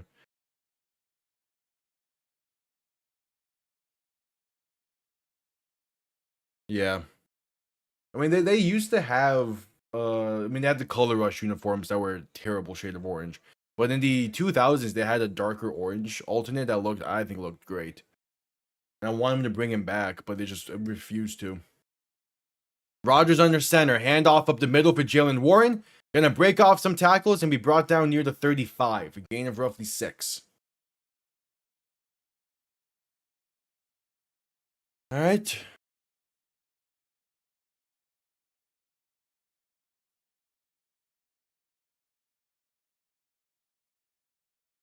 Second and 4.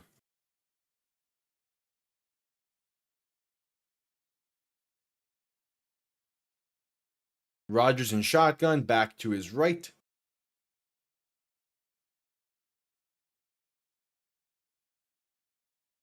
Three receiving options to the left. Play clock winding down. They get the snap off as they hand this off up the middle for Jalen Warren. And he's going to fight his way just short of the first. Gain of about 3.5. 3rd and 1 coming up.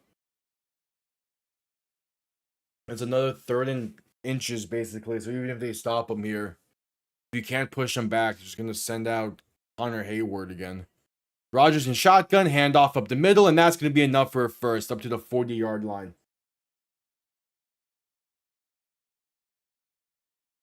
All right, Jalen Warren on the carry. Jordan Brooks, another tackle in this one.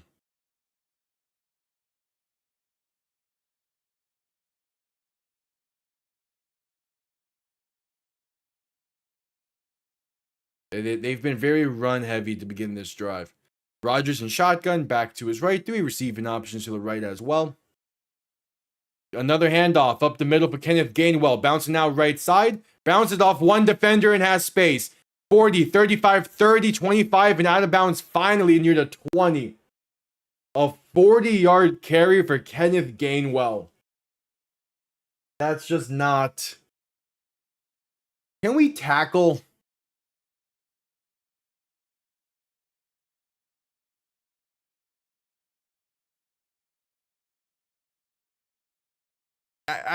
Ashton Davis, You have arms. Wrap him up. Don't just use your shoulder at the hip.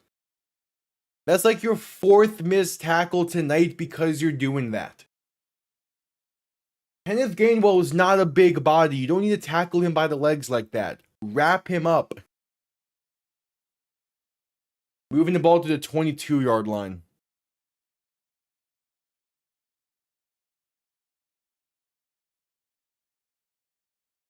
Rodgers under center, back behind him. 2 receiving options to each side. Another handoff up the middle, and this time going to break off a tackle behind the line and get 2. Can we tackle, please?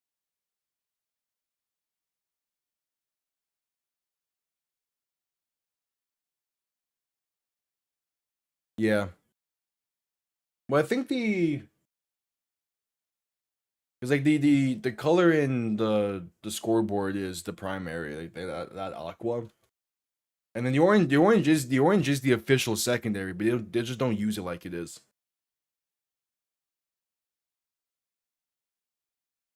Rodgers under center, back behind them. They've been purely on the ground this drive.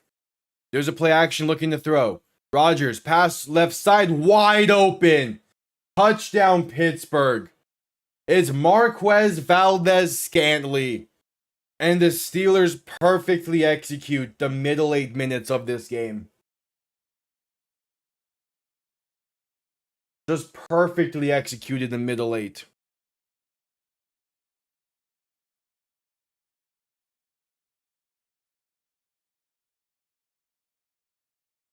Yeah.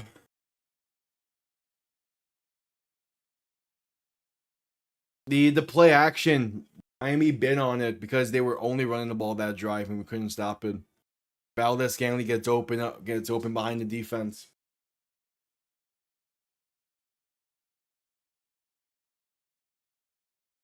Extra point up and good.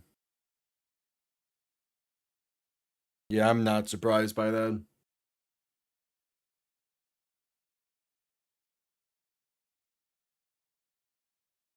Rodgers still has 1 incompletion. Like, come on. The defense did their job early. The offense couldn't do theirs then.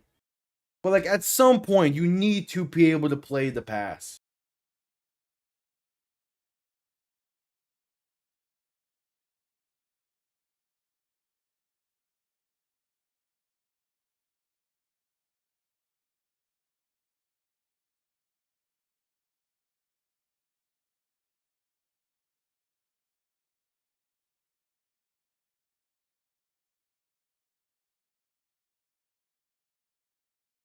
But at commercial break.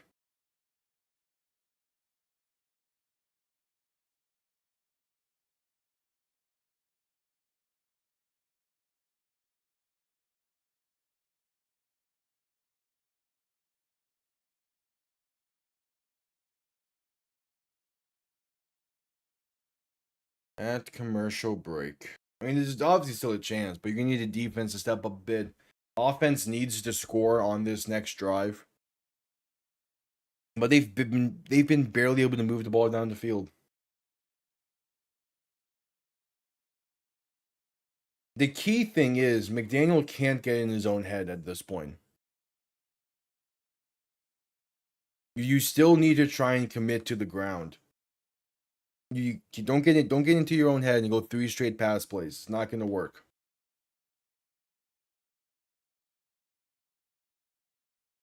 For forcing the air to work is not going to work in a game like this.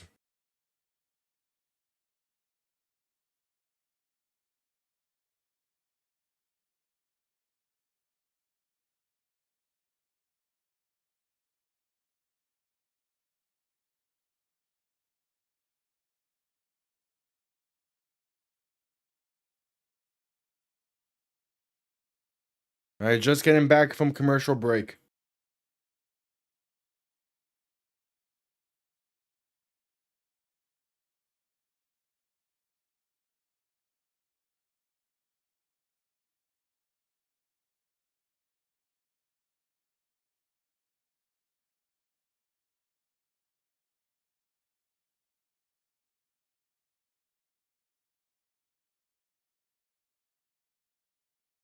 At commercial break.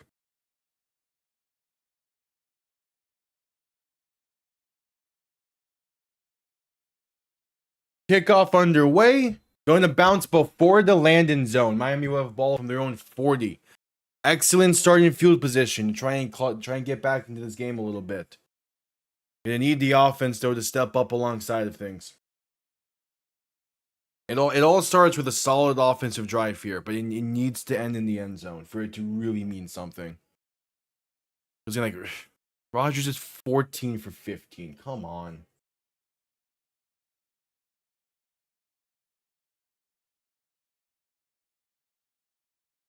$14 for 15 is crazy. Like we're not getting, we got 2 sacks, but besides that, we're not getting a lot of pressure in there. Tua in shotgun, back behind him. Moving to under center. 2 receiving options to each side. Tight end in motion, left to right. Gonna hand this off left side for H.N.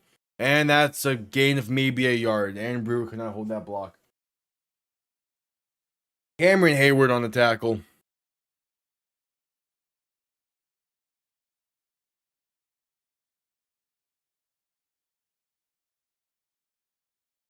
All right, 2nd and 10.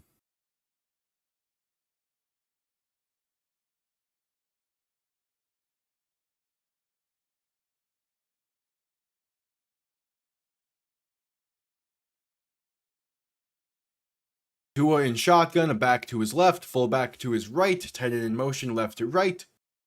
Tua looking to throw. Pressure coming, dump off right side, caught by Ingold. Gonna get about 3. Gonna give him 4. Yeah.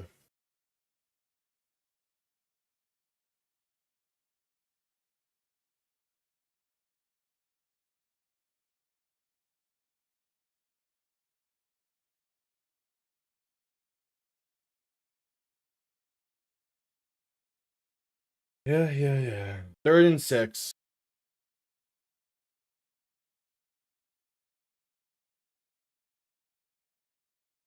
Tua in shotgun, back to his right, 3 receiving options to the left. Looking to throw. Steelers send pressure. Tua rolling left, pump faking and sacked at the 30. Jalen Ramsey with the sack. Dolphins go 3 and out from the 40. That's game. Go 3 and out after what the defense has been giving up? Yeah, no. You just throw the ball.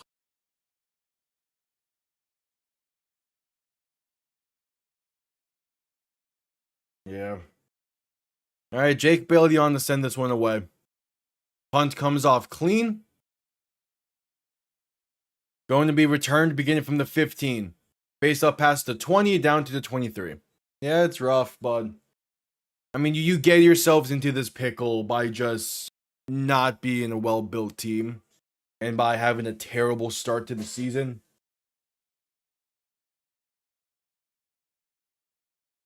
I mean, yeah, pretty much every Dolphin fan knew that the season was over after they started 1 and 6. But it was still nice to see them go on the run they did go on.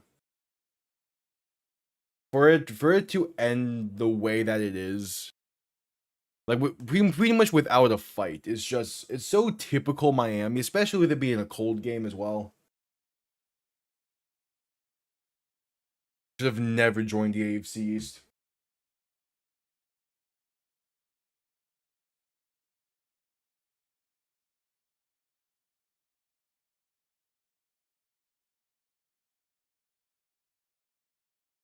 Yep, at commercial break.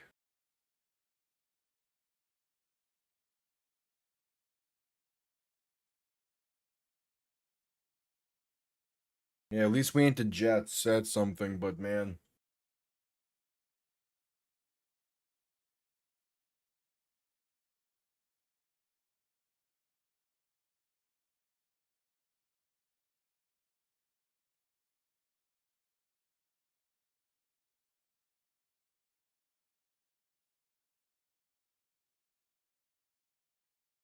Well, again, it's not where you're picking at.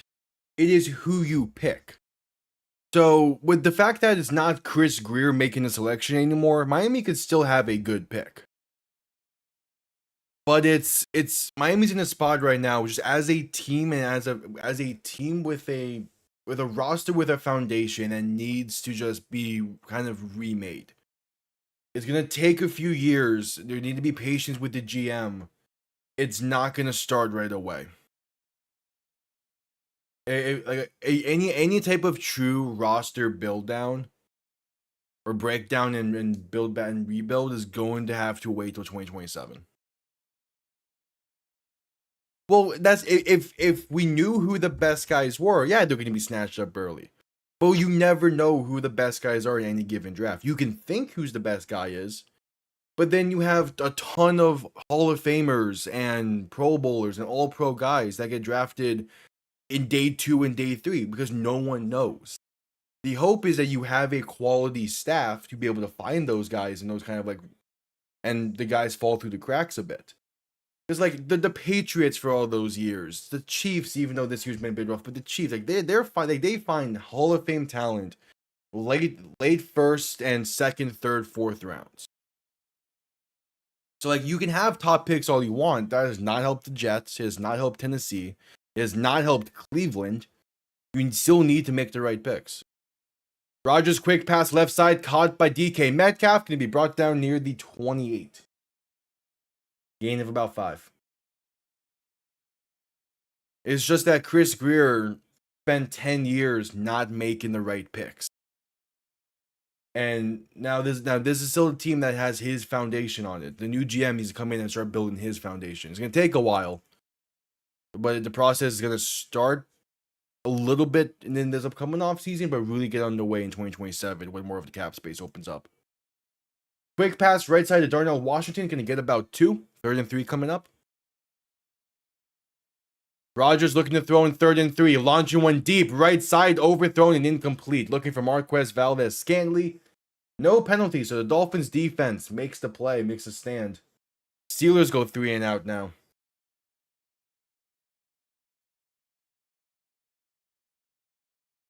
How the... There we go.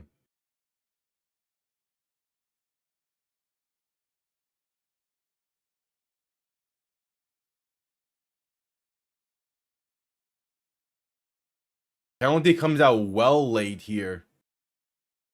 It's too many men. I hate. Are you fucking kidding me? The Steelers aren't even huddling up. They're still arguing with the refs. How the hell do you have too many men on the field?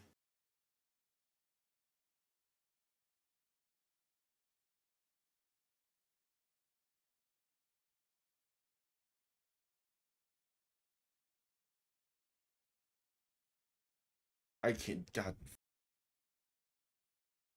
Rodgers under center, back behind him. 2 receiving options to each side. Cannon in motion left to right. Gonna hand this off up the middle and that space past the 40, past the 40, down to about the 45.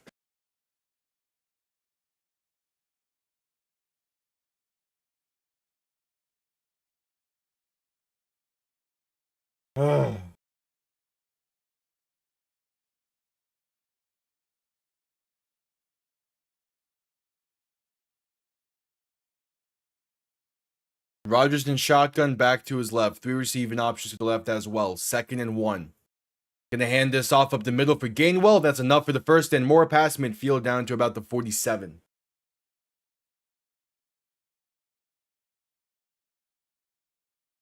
I would not be shocked if Miami enters next season with a torn down roster, but with not an attempt to build it up in the offseason either. Rodgers pass over the middle, can be caught by Gainwell up to about the 43. It's like you have somewhat of a core with you know Jordan Brooks is probably gonna be here next year. You know that Achan's gonna be here next year. You know that Waddle and 2 are gonna be here next year. You have a few guys here and there that are gonna be here next year. So you have to give the there's like probably 40 spots up for grabs over the next 2 years. Rodgers to throw in 2nd and 6. Pass over the middle is going to be incomplete. Jordan Brooks nearly a diving interception, but couldn't hang on through the ground. Oh, that would have been perfect. Yeah, just couldn't hang on through the ground.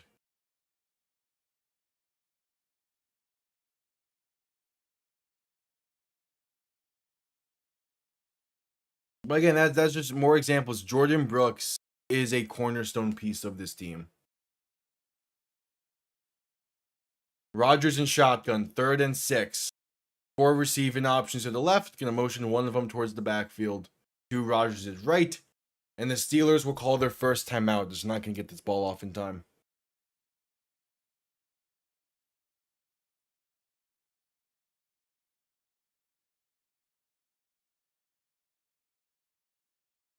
So 3rd and 6 coming up.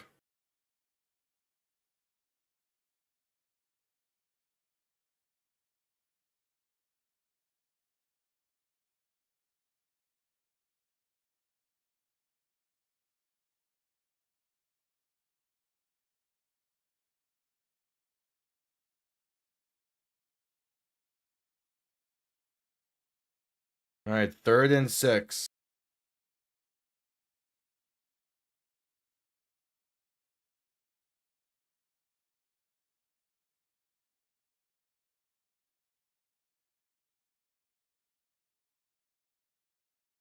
I was looking at Miami's next year opponents before the stream as well. It does not get easier next year schedule wise, at least as of now. Like you have to play the NFC North and you play the AFC West next year. Like you're in the pickle next year. Rodgers alone in shotgun, looking to throw. Pass over the middle, wide open is Freiermuth. Enough for a first down to the 26. No one even near him. Yeah, Miami plays the NFC North. They played the AFC West. And then they're going to be playing a 3rd place team from NFC West, AFC South, and what was the other one? AFC North. So it's going to be 49ers, Colts, and Bengals. So it's not an easy schedule. Like it's going to be a weird year next year. Rodgers handoff right side for Gainwell, can be met behind the line for a loss of about 1 yard. Is Mika Fitzpatrick on the tackle?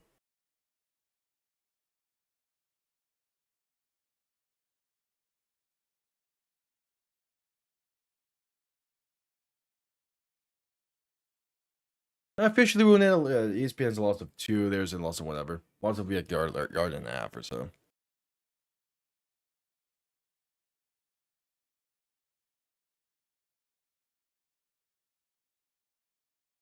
Rodgers in shotgun, back to his right. 2 receiving options to each side. Going to look to throw. Has some time. Step into his right, looking for more. Pass in right side, going to be off the mark and incomplete, looking for Pat Freiermuth. 3rd and 11 coming up.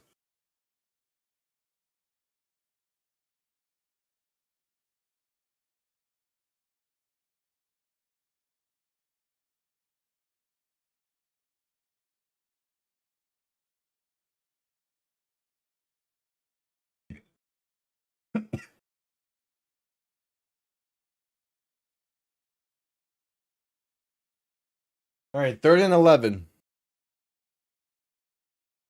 Rodgers in shotgun, back to his right. 3 receivers to the left. Going to look to throw once again. Has time. Pass over the middle is somehow caught by DK Metcalf. Inside the 10-5. He's in. Touchdown, Pittsburgh. How in the world is that caught? That's into double coverage, and somehow it sneaks by for a 28-yard touchdown.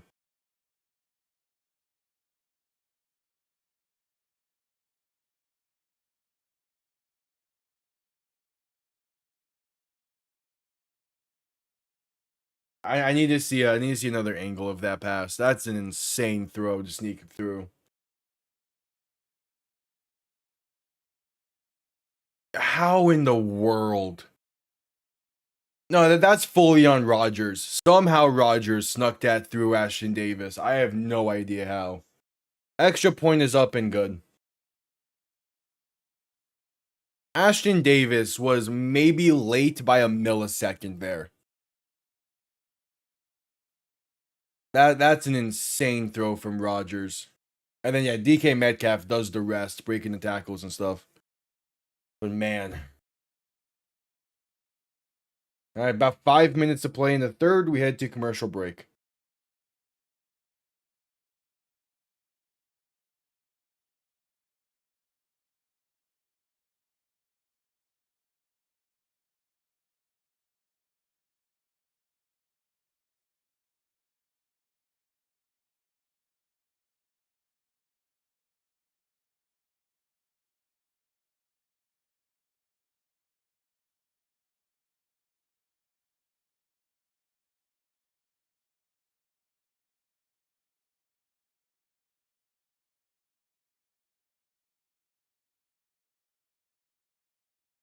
Yeah, bad commercial break.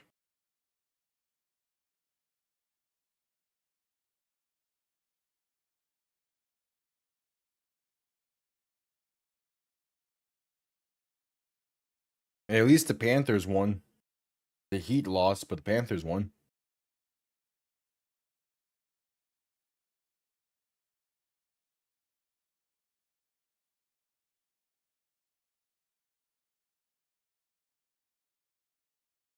Yep, at commercial break.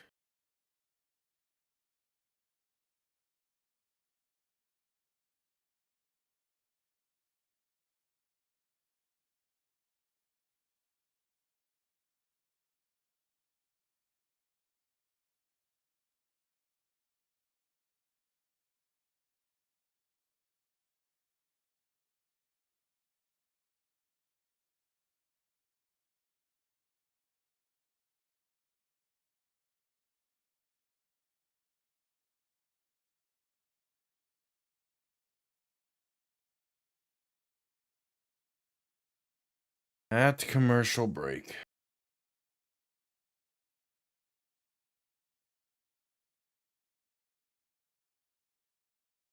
Is it going with the mindset that Miami still might have a teardown of the roster in the offseason, but not like a complete teardown?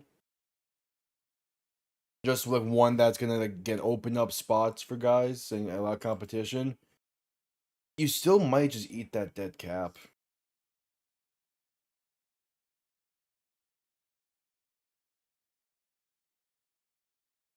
They're just coming back from commercial break. The Steelers set to send this one away. I'm just thinking back to Denver and how they've built that team. It depends who you hire.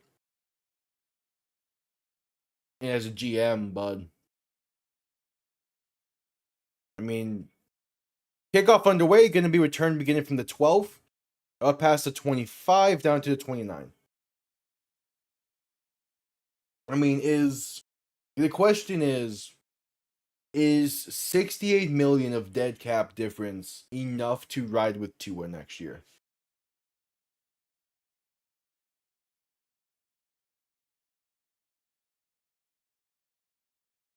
That's the question.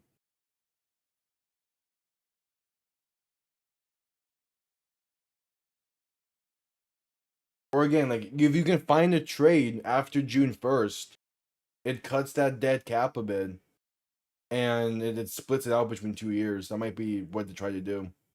Do a quick pass to Achane left side, no blocking, gonna lose about 2. I think that's the idea. You're just trying to get a post June 1st trade. If you do feel like you have to move on, because you can't do anything pre June 1st. I mean, you could. End of the day, a trade would be the better option, but no one's gonna trade for this contract. It also has 2 void years on it. Ugh.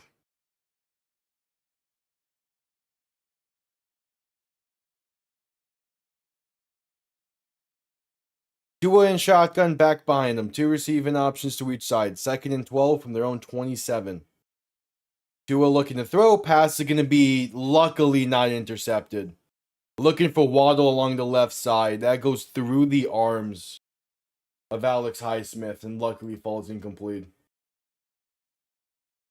Yeah, it's pathetic, but that's Miami in cold weather for you.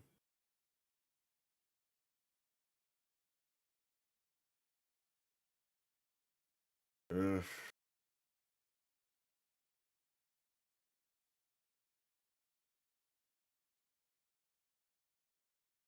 Yeah, you need to move on. Tua in shotgun, back to his left, looking to throw in 3rd and 12. Has some time, rolling left, do something, he's sacked. I'm going to take this off for the rest of this so I can keep staying at my desk. Do something. It's 4th and 22.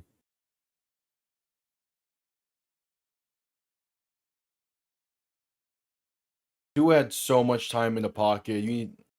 Oh, Nick Westbrook-Ikine went down with a non-contact. That's fantastic. Just more salt in the wound. Punt comes off clean, going to be returned beginning from the 29. Face up past the 30 and down to about the 34. Penalty marker down. Miami might not have a choice.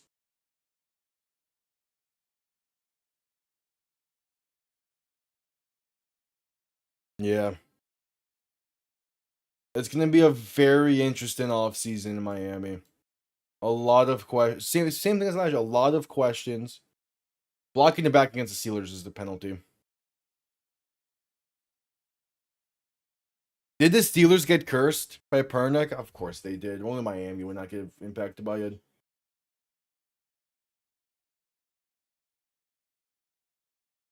Yeah. The passing game has been bad all year. Like our passing game is non-existent. Even when Tyreek was playing earlier on in the year, it was non-existent. You need a shakeup, and you need to rebuild. This core is not able to get it done. It's a foundation. It's a foundation that is a glass house that has no insulation.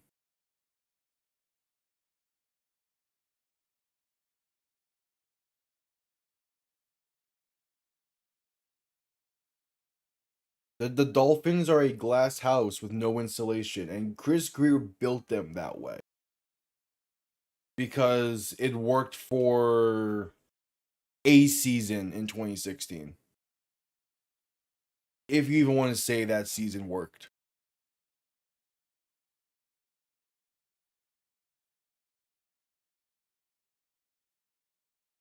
I mean, McDaniel's safe. He doesn't get fired in the offseason. But if you're gonna bring in a new GM, you need to make sure that McDaniel's on the same page of giving the GM control of the roster construction and let the GM do his thing.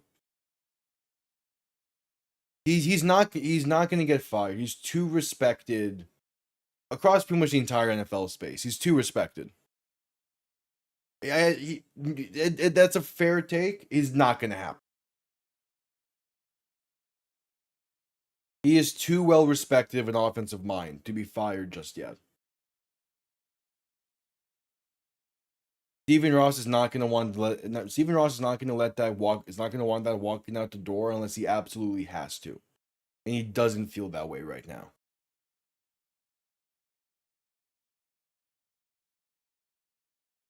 I think what you do is you bring in a new GM, and you just say we're tearing this down. Maybe you bring in someone in the offseason like Tua. It starts with Tua. Because the idea is McDaniel has the offensive mind to where if he has a competent quarterback play, it's an offense that can work really well. And he had competent play in 23. He has not had it since. Rodgers' quick pass right side going to be dropped.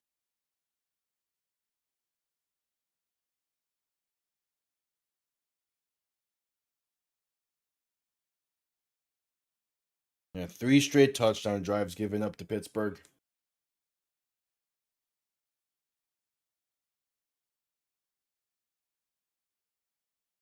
Negative 20 yards in the third quarter. And guess what? That's not a negative 20 yards in the quarter. That's on Tua for taking the sacks. Handoff right side for Jalen Warren, going to get about a yard.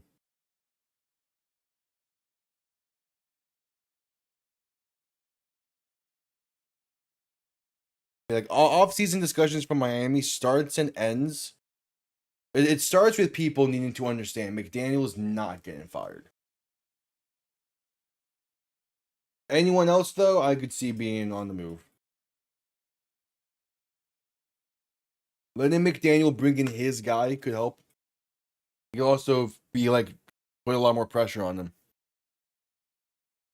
Rodgers alone in shotgun. 3 receiving options to the left, 2 to the right.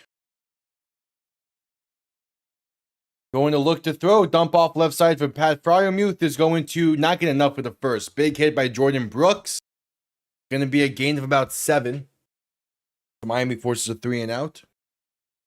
And that's a late penalty. Going to be a Taunton. That's going to be Taunton.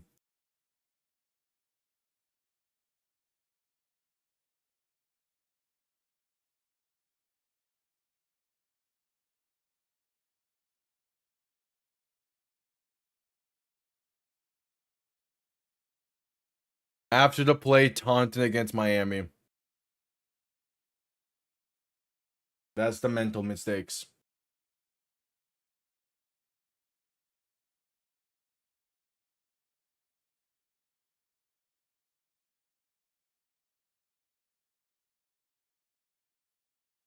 I'm shocked the penalty didn't get thrown sooner. He stands up and then flexes on him. Yeah, he stares him down. That's obvious, man. You can't be doing that.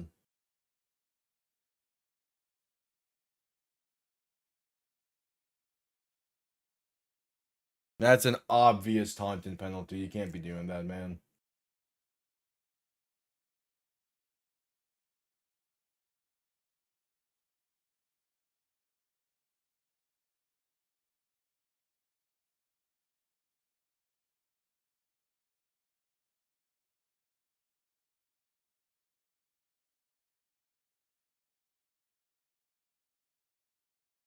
Rodgers under center, back behind him. 3 receiving options to the right.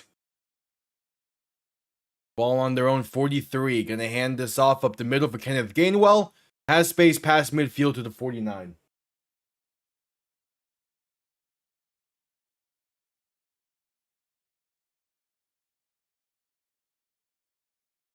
$8 million of salary. 6 bonus. What does that mean?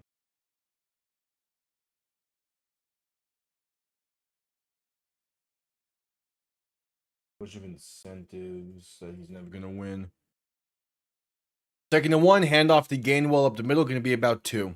We're looking through the details on Tua's contract to see if there's something that can make this a little bit more reasonable to move on from, or like forces a better deadline. But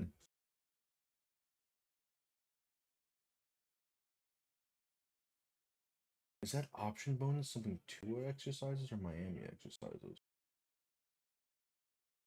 By the way, $3 million of his 2027 salary gets guaranteed third league day of 2026. So that's a whatever number.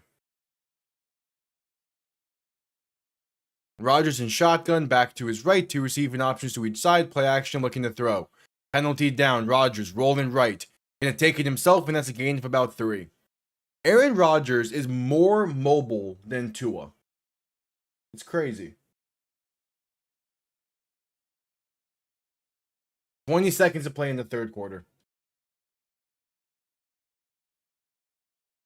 Yeah, $54 million of his contract next year is already guaranteed because of it being past. So he has $54 million guaranteed next year. Illegal shift on Pittsburgh's the penalty. He has incentives that require playoff wins. He's never getting those.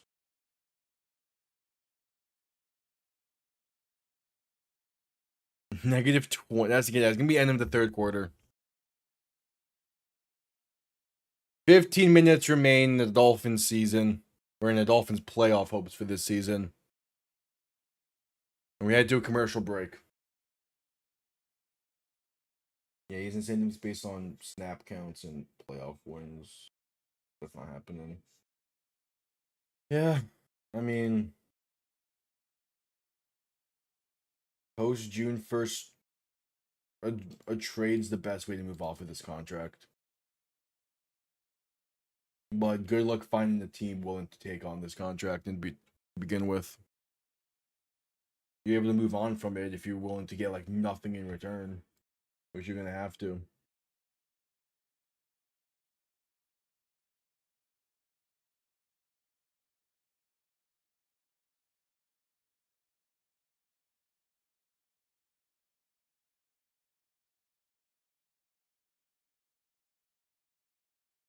Yeah.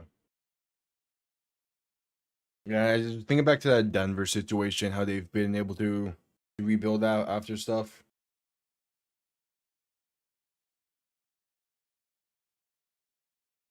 And Miami might have to do something similar.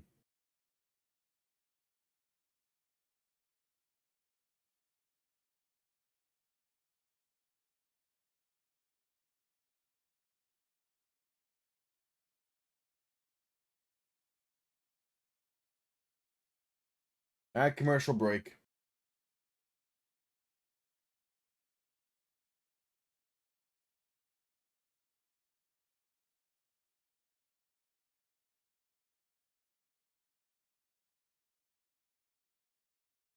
Either way, like, it's a case of McDaniel again. McDaniel's going to be staying for next year, but his leash is going to be dependent on his final 3 weeks. If Tua stays next year, his leash is going to be short. You're going to have him on a short leash. You need to be able to. You need to put pressure on him to get his shit together.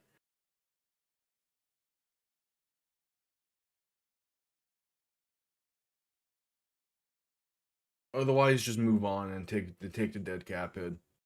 You're gonna be put in a hole for a bit. I'm sure Steven Ross does not like it, but you're gonna have to if Tua can't get his shit together. What sucks is that's not something you figure out before March. That's something you figure out in the off season or during the season, and it's just not gonna be worth it at that point.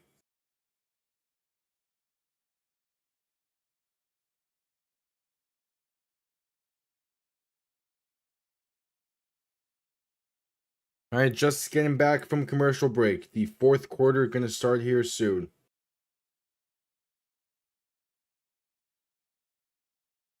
Rodgers in shotgun, back to his left. 3 receivers to the left as well. Quick throw over the middle, can be caught with space. Past the 40, 35, past the 30, and down to about the 29 for Pat Freiermuth. Good RPO from the Steelers. They're moving. They are moving. Yeah. Rodgers in shotgun, back to his right. 3 receiving options to the right as well. Rodgers, a really solid 21 for 25 in this one. Gonna hand this off up the middle for Kenneth Gainwell. Past the 25 to the 24.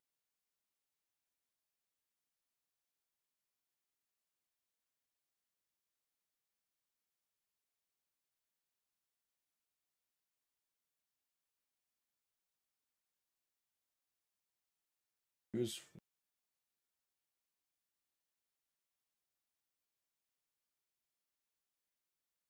the list of free agents for next year. Honestly, probably just let everyone go. Maybe, I'm sure if I actually look through this, a few names I want back, but Rodgers to throw in 2nd and 5, pass right side, caught by Ward, and inside the 15, out of bounds at the 14. Like, Greg Dolchitz, maybe you bring back. Daniel Brunskill, you probably bring back. Cole Strange has been playing well. Jack Jones and Rasul Douglas, I would like back. But, like, maybe Waller, maybe Benito Jones, but like everyone else.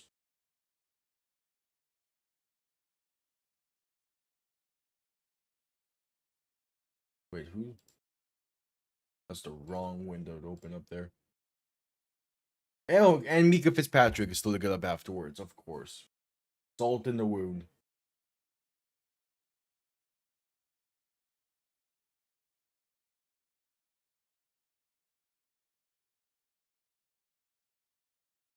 Cubs contract looking like he's been the topic of discussion of plenty in terms of been on from him.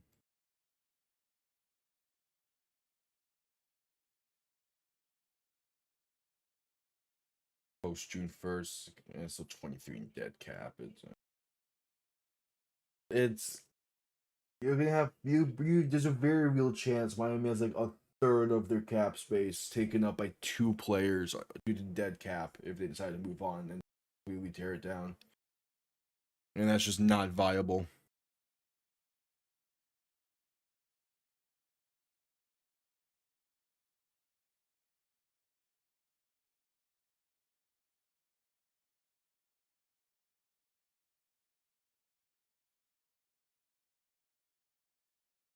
Yeah, but cap space is gonna be hell for Miami, depending on what they do. Currently is projected for next year. Where's that?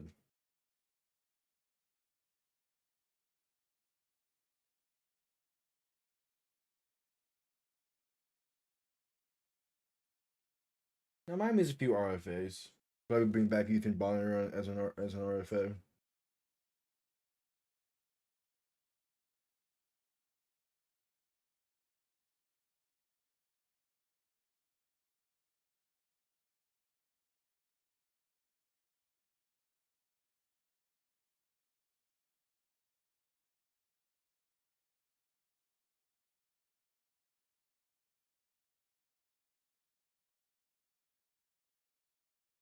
Alright, just getting back from commercial break.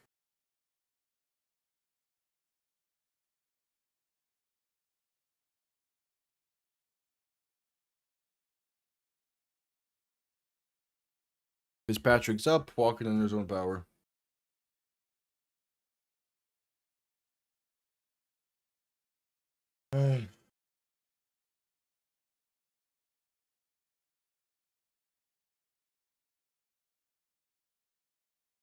Just a mess of a situation Miami finds themselves in. 1st and 10. Steelers ball on the plus 14-yard line. And see how much uglier this game can get. Rodgers under center, back behind him too, receiving options to each side. Man in motion left to right. Going to toss this right side and has some space past the 10, the 5. Jonnu Smith just took a halfback toss. 14 yards for 6. Poetic justice. Pure poetic justice.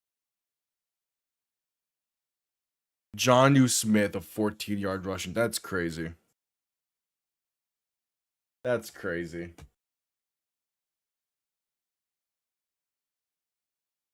Jonnu Smith lining up in the backfield's crazy. That's just crazy.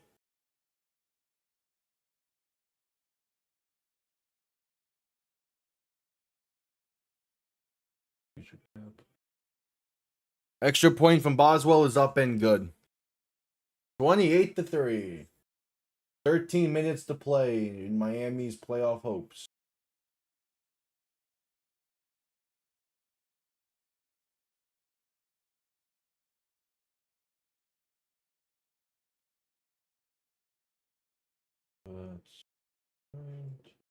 Projected to have about 10.6 million in cap space next year if they don't move off from anyone.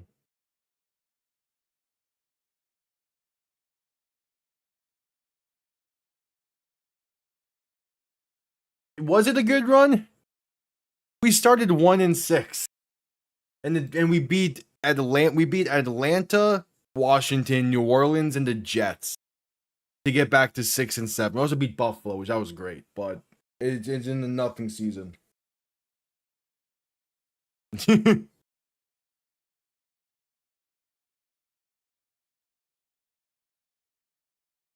We can restructure Tua's deal to save 30 million in cap. That might be an option.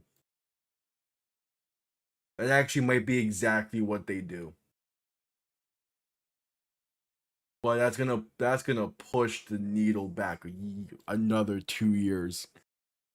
But that might be exactly what Miami has to do if you want to have them on the team next year.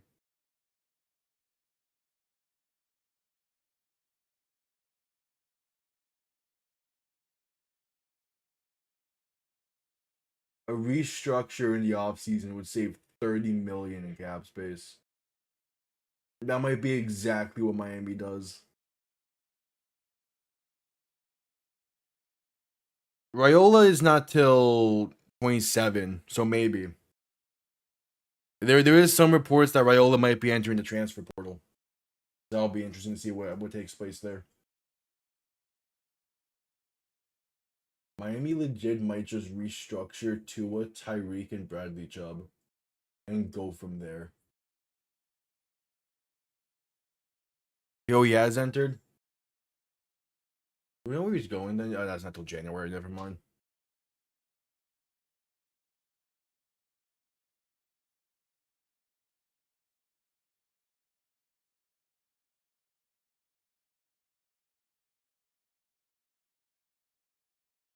Man, Miami's about to restructure a ton of contracts. And just, I mean, if you're gonna run it back with Tua next year, you have to restructure his deal. It might put you in more of a pickle if it again doesn't work out, but at least it gives you cap space. If he goes to Texas A&M, good power to him. Kickoff return beginning from the 2. Space past the 20, past the 25, past the 30, 35, maybe to 36. I mean, there's not much you can do with Tyreek Hill outside of that. I mean, what, you trade him for a 5th round pick coming off of that injury? It's better off to have him than to get nothing out of him. He does have an out in his contract, so they might move on. It'll be entering his final year of his deal. But nah, he won't go to Baltimore. He'll go back to Kansas City if he goes anywhere. Unless we release him. Tua looking to throw in 1st and 10. Has some time, a check down left.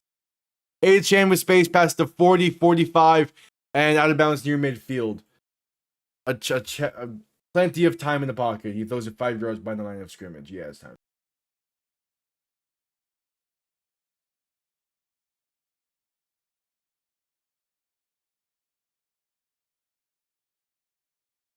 Wait, that's Miami's first down since the first half. Also, because of the terrible third quarter, Miami is finally over 100 yards of offense in this game again. Fucking hell. Tua under center, back and fullback behind him. Toss left side for Achane. And has space past the 45 and another 1st down near the plus 40. I'll take it. Because I still need Achane for fantasy. How's that going, actually? Probably terrible. And no, I won. I win fantasy this week somehow. Achane's giving me 12 points.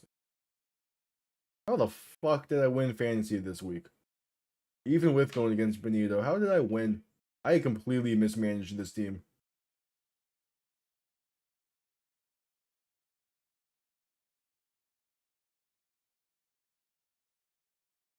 Tua in shotgun back to his left. 2 receiving options to each side. Gonna look to throw once again. Pass over the middle can be caught by Waddle down to about the 25-yard line. This has been the best drive all night, and it comes down 28-3. Oh, and Waddle's still to get up now. Cool. Fuck me, I guess. Yeah, that's true. I know my luck will happen.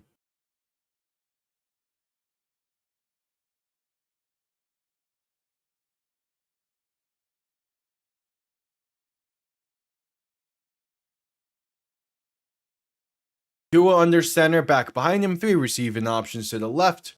Now going into shotgun, 3 receivers to the left, 2 to the right. Achane moved out wide to the right. And to get the snap off in time, Tua looking to throw. Pass over the middle, caught by Waller inside the 10, down to the 8, down to the 7. Miami has their first and goal situation of the night. It took until 10.5 to play in the game for it to happen.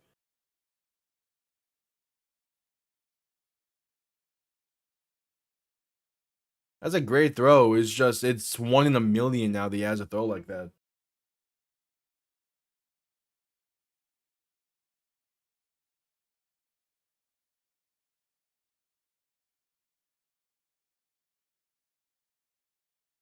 All right, Tua in shotgun. Back to his left, the tight end to his left as well.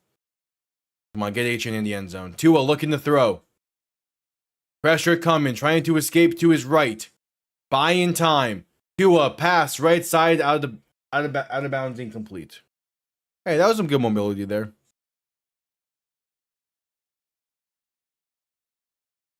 It was 9 for 14 tonight. God. With this, I need to see how this restructure plays into.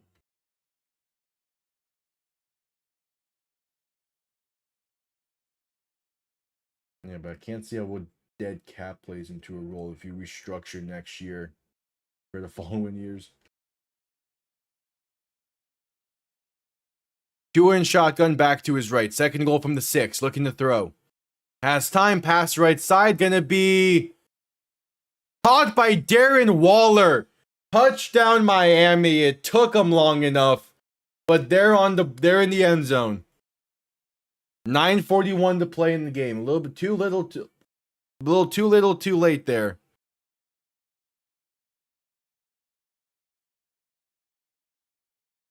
Yeah, 50-50 for Darren Waller is a great catch. And then that's why Darren Waller was brought in, because he's a big-bodied receiver that can go up and get passes like that. Something Miami has not had since Devontae Parker in 2021, basically. If Miami pulls a 28-3 with 14 minutes left in this game, I will give you $5. Miami going for 2. Tua in shotgun, back to his left. 3 receivers to the left as well. Going to look to throw. Has time, pass back of the end zone, overthrown, incomplete. Looking for Waller once again. All right. Down by 19.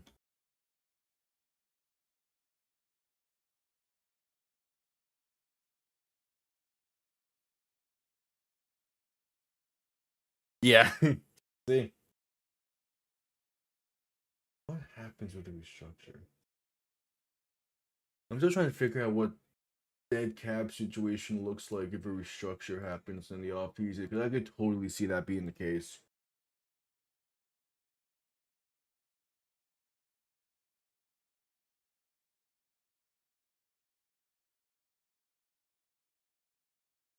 The fact that saves $30 million alone is probably gonna make it happen. Let's react commercial break. And then obviously Tyreek during his final year of his deal is probably gonna restructure as well. Could see that being the case.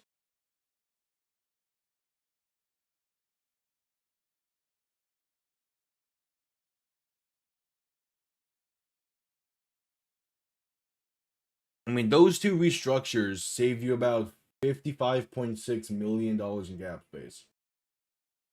It just means you're running this back for 1 more year, and I think Dolphins fans would burn down the stadium if that's the case.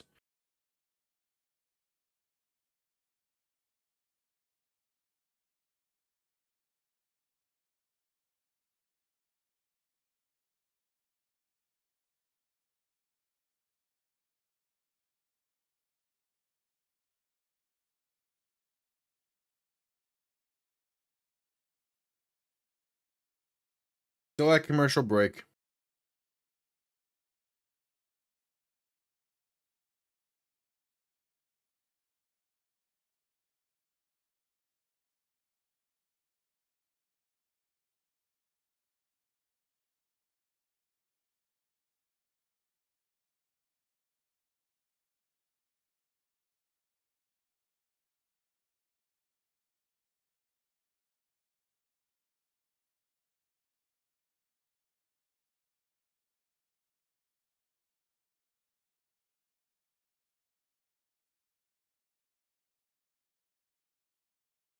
All right, just getting back from commercial break.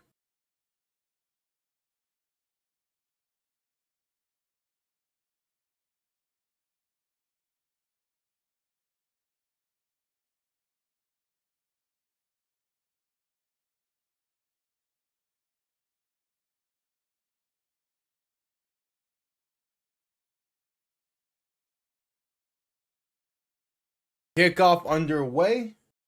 Going to be returned beginning from the 6. Base past the 25, past the 30, 35, and down to about the 37-ish.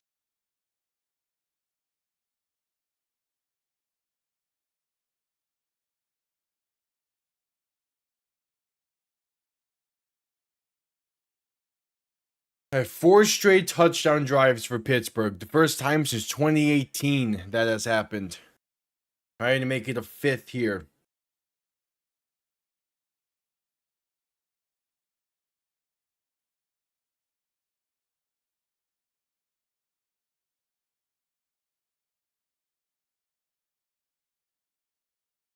Rodgers in shotgun, handoff up the middle for Jalen Warren is going to get stuffed at the line for no gain.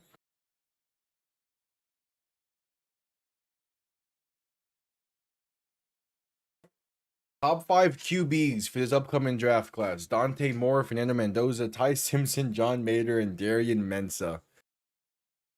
Oh, this is going to be a terrible draft. This is going to be one of those draft classes, huh? Alright.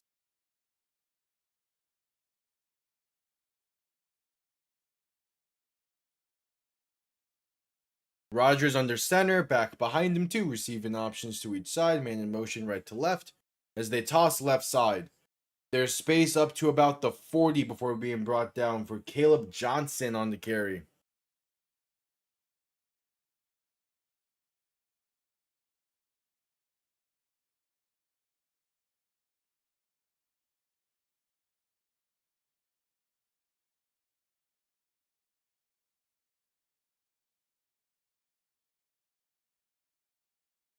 All right, 3rd and 6.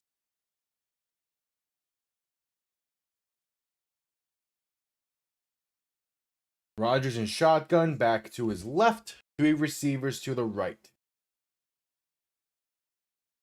Play clock winding down, and the Steelers will call timeout. You're not going to get that snap off in time.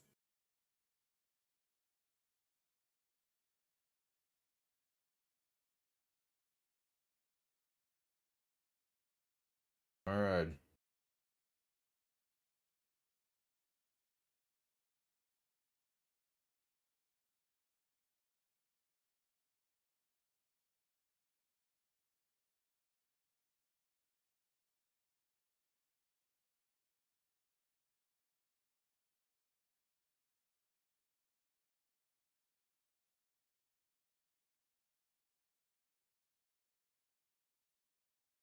Third and 6.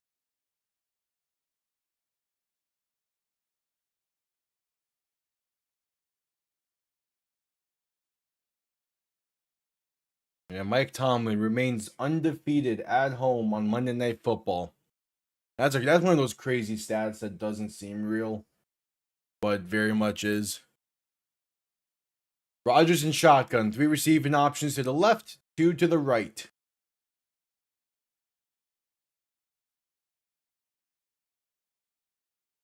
Rodgers quick pass left side can be caught by Jalen Warren. And going to get just enough for the first. 8 minutes to play in this game.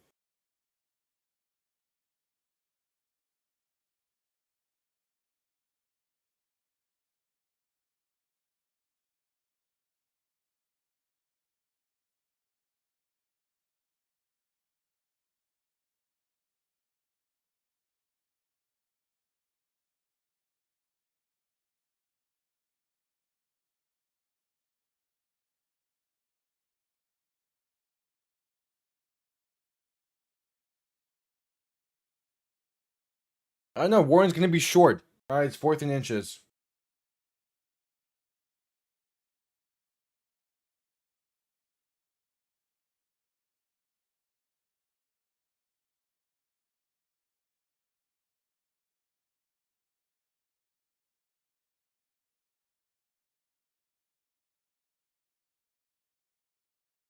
All right, 4th and 1, and the offense is staying on the field.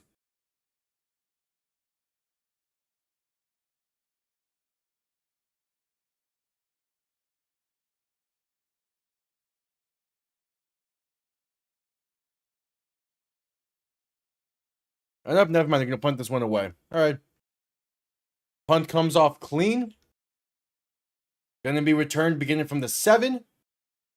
Works his way back to the 5, now up past the 10, and down to about the 14 for Malik Washington on the return.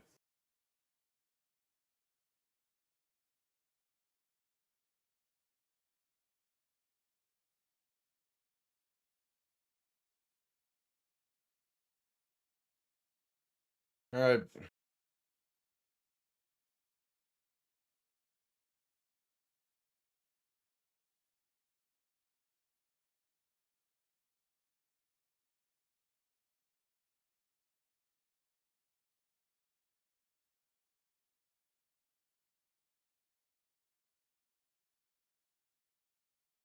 Miami won the coin toss and took the ball. I hate this team. Why? Yeah, this game is worth napping through. Tua in shotgun, going to look to throw. Pass right side, caught by Jalen Wright, up past the 20, and maybe gets the first. They're gonna say just shy. 2nd and 1 coming up. 7 minutes.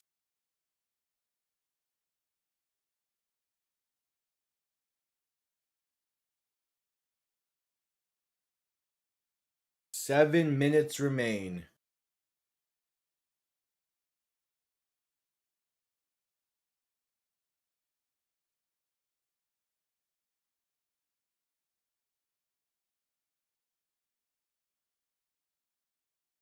Tua play action looking to throw in 2nd and 1.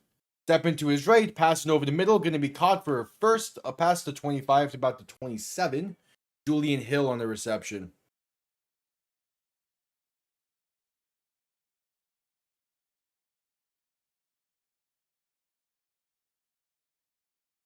I'm realizing if Miami does give Tua next season, it is copy and paste with what they did with Ryan Tannehill, which was 7 years as the quarterback and then most likely move on afterwards. Now, obviously, moving on into this offseason, probably not going to do a whole lot as Tua is sacked back at the 20. But it's the case where it's just for as much as young quarterbacks nowadays need more time to develop and deserve to get more time to develop besides just a season or two. Miami really was hoping for Tua to work out, and they rode with him too long.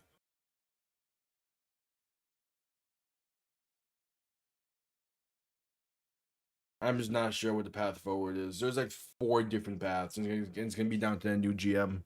I'm so glad I'm not in that spot. Tua to throw in 2nd and 17. Pass right side, a wide open Greg Dulcich for a first and a whole lot more. Down to about midfield. 5 minutes to play now. Yeah, I am so glad I am not the guy making the decisions for Miami.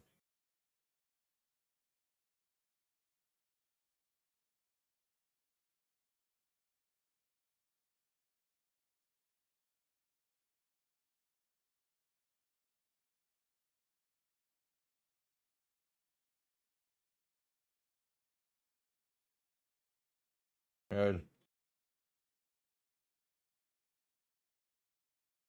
Tua in shotgun, back to his left, 2 receivers to each side, ball in midfield, quick pass left side, gonna be caught by Darren Waller. Gain of about 4. 4:20 to play in the game. Like, Miami's also killing the clock at this point.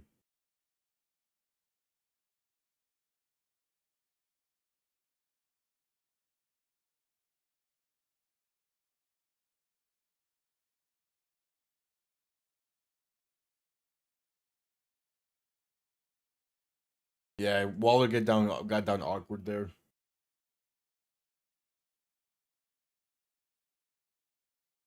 All right, Tua in shotgun, back to his left. 2 receivers to each side. Going to look to throw, quick pass over the middle, caught by Waller for a first down to about the 37. Again, it took well too late for Miami to start building drives together here, but it's something.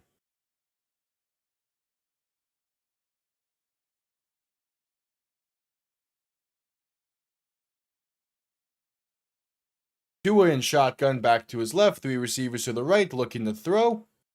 Pass left side, going to be caught by Achane for about 8 or so. I was saying gain of 6, okay. Yep. 3:19 to play in the game. 2nd and 4 coming up.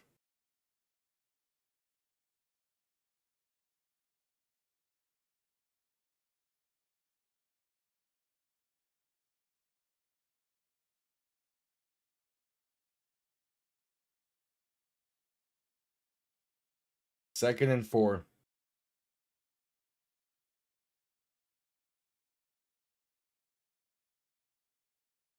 Tua looking to throw. Stepping up, trying to buy some time. Breaks off 1 sack, rolling left, passing left, caught by Achane for a first and more. Inside the 20 to 15 and down to the 12. Devon Achane, man.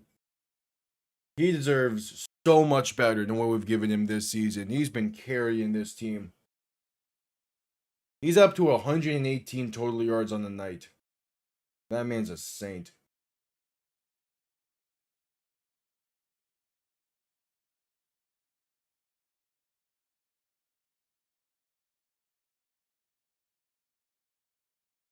First and 10 from the 13. And the Steelers will call their final timeout for reasons, I guess. 2:36 to play in the game.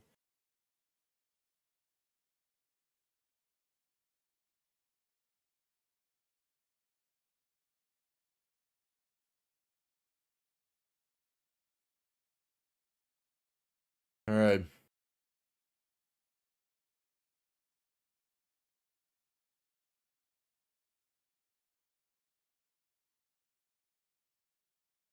I mean, might as well. He is the most valuable player on this goddamn team. Him and Jordan Brooks. And Jordan Brooks might leave in the offseason. He's a free agent and he's going to get paid. Miami's just not in a spot to be paying guys, even though he's someone they should.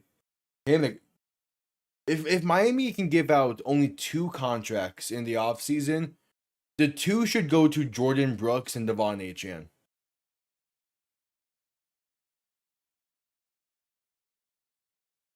Tua in shotgun, 3 receivers to the right, 2 to the left. Going to look to throw once again. Stepping up, rolling left, passing end zone. It is touchdown Miami. Darren Waller, his 2nd of the night. And hey, they're dominating the 4th quarter. It's just a shame it comes well too late. Miami will go for 2 to make this an 11-point game. Where was any of this in the first 3 quarters of action? Where was any of this? It's garbage time stuff. It's too little, too late. Maybe this can get spun in a way to where internally Tua can get some leeway, but I doubt it. At least he shouldn't. Tua in shotgun, back to his right, going to look to throw. He had someone. Stepping to his left, buying some time. Pass, end zone, going to be incomplete, looking for Dulcich. Through his hands. He had Waddle if he threw it really quick to the flat. Would have been a tight throw. Down by 13 with 2.5 to play. If Miami can get 2 onside kicks and 2 quick touchdowns, I mean that's this game. That's Miami with the lead.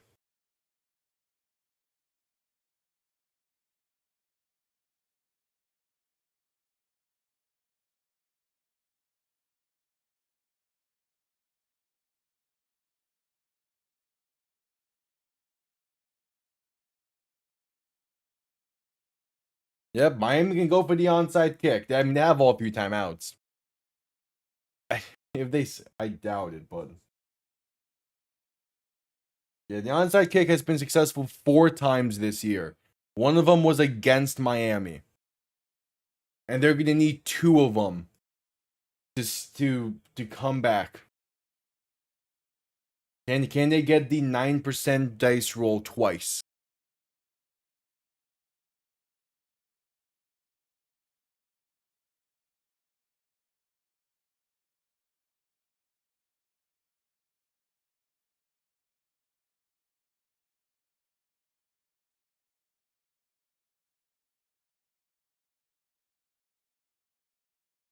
That's Miami lining up for the onside kick.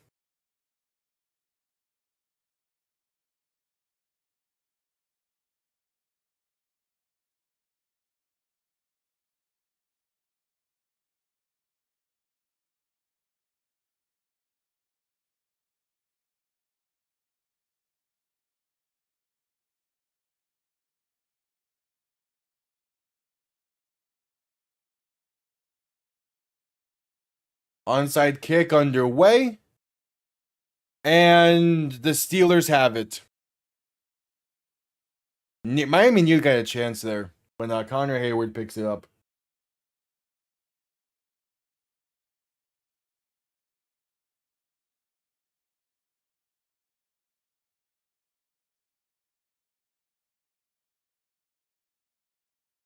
All right, 1st and 10 for Pittsburgh.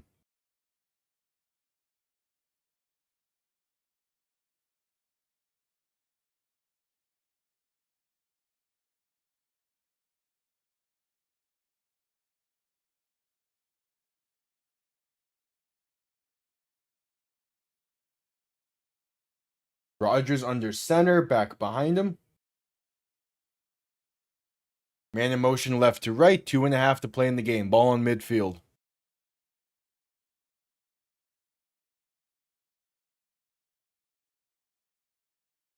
Rodgers going to toss this right side for Gainwell, and it's going to be about 4 on the carry.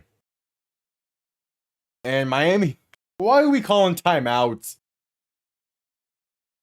Miami calls their first timeout. They want this to drag on as long as they can, I guess.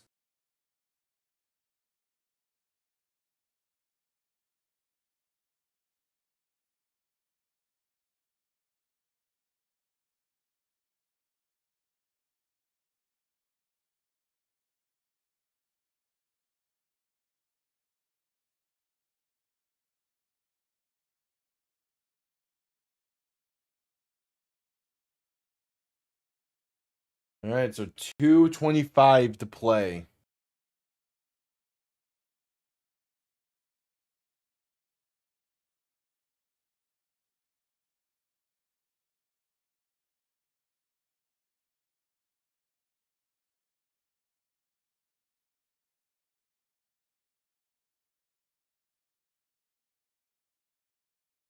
Yeah.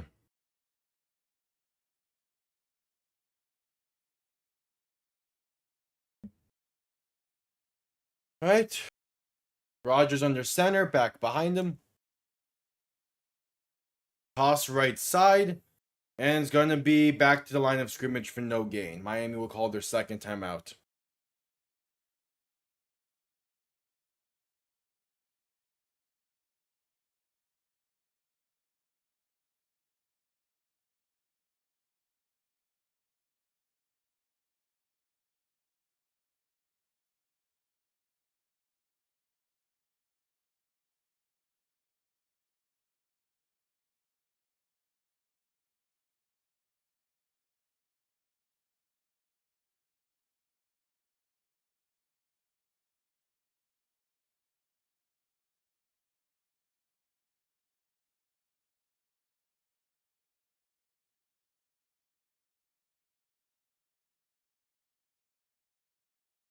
All right, 2:20 to play in the game. Miami has one more timeout.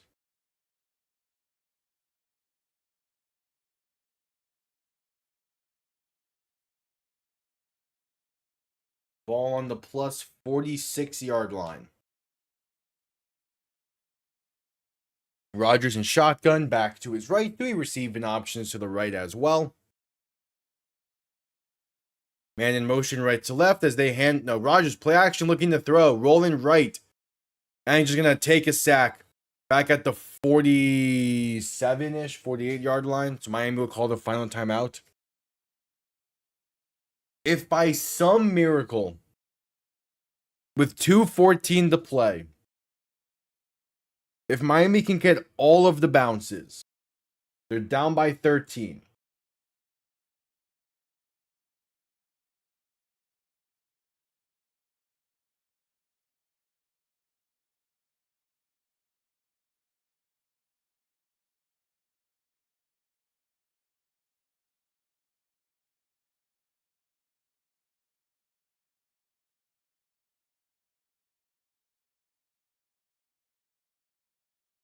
Fourth and 13. I mean, you block the punt. It feels like you have to just sell out to block this punt to give yourselves a realistic chance. Punt comes off clean. And it's going to be let bounce. And it's great punt coverage down at the 2. Beautiful punt coverage from Pittsburgh. And with 2:04 to play, if not for the many other daggers and icings on the cake throughout this one, that is definitely it.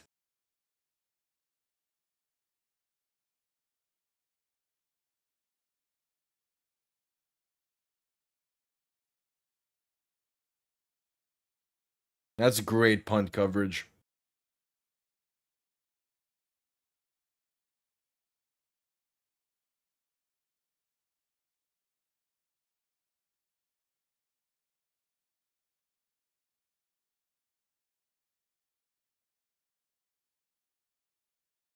All right, 1st and 10.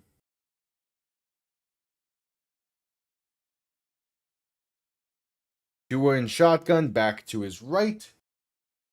3 receivers to the right as well. Handoff up the middle for Achane. And gonna get about 3. And that brings us to the 2-minute warning.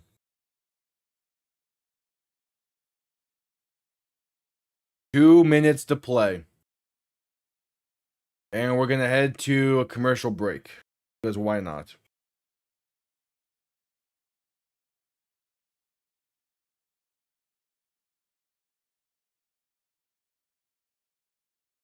At commercial break. That's gain of 4. I'll take it.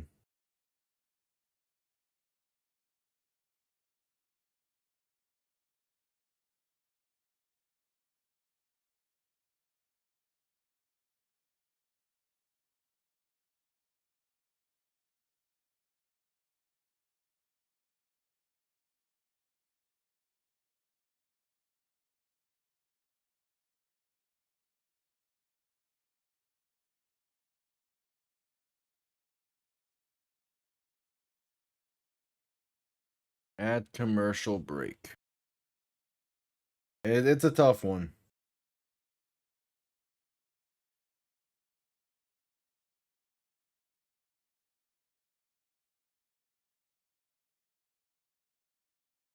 I mean, it's gonna set me, and now that Miami's officially eliminated, I can begin work on a different video that I've been wanting to get work on, which is good.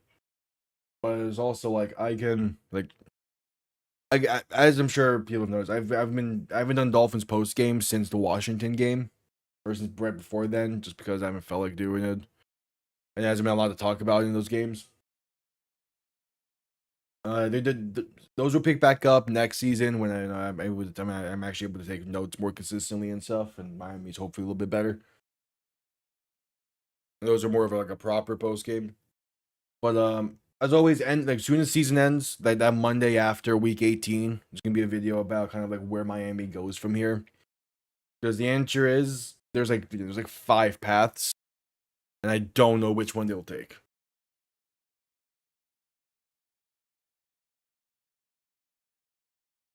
To me, there's a path that they should take. I doubt they will though, just because of the nature of this team.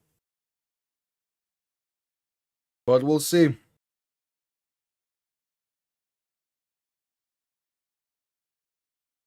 All right, just getting back from commercial break. 1:57 to play.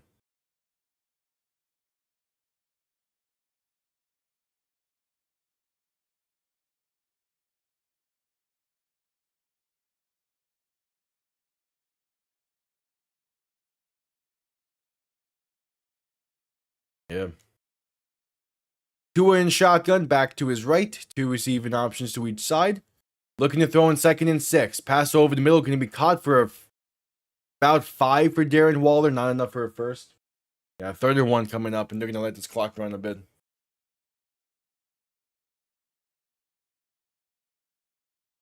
Two tight ends with a rushing touchdown for the first time in NFL history happened tonight. Only Miami. Tua looking to throw in 3rd and 1. Stepping up, rolling left, and going to be sacked at the 10. Miami's going to go for it as they don't have a choice. 4 sacks on the night, but it feels like so much more. Tua in shotgun, back to his left. 3 receivers to the right. 4th and 3. Tua looking to throw. Steelers send 4. Pass over the middle, caught by Devon Achane up to the 17. Keep feeding it to him. I need the fantasy. I don't need them, but I'll take the fantasy points. Tua in shotgun, back to his left. 3 receivers to the right. Miami had 64 rush yards tonight. That was never going to be enough. Pass right side going to be tipped and incomplete. Luckily not picked off. Joey Porter Jr. had it in his hands as Tua was looking for Nick Westbrook-Ikine. 42 seconds remain.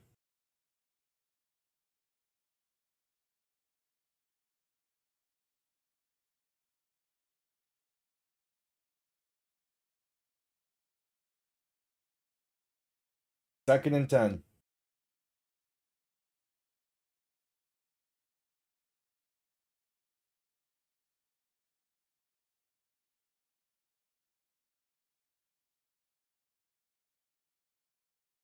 Tua in shotgun, back to his left, and Miami tried to call a timeout.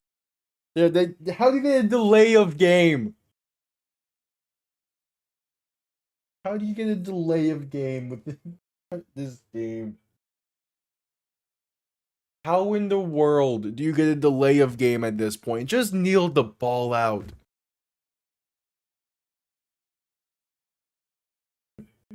Only Miami. I have seen, I've legitimately seen new things in the NFL through watching the Dolphins this year. Tua looking to throw in 2nd and 15. Pass right side can be caught by Malik Washington up past the 20 to about the 22.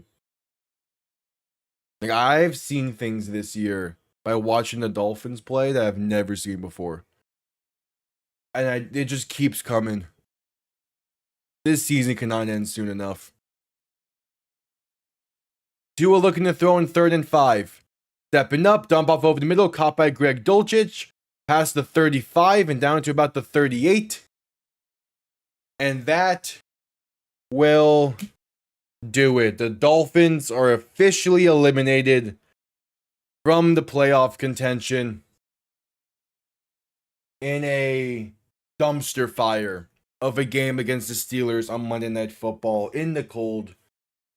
Miami now, since 2016 in the game against Buffalo, Miami is a very solid 0-14 in 40-degree or below weather.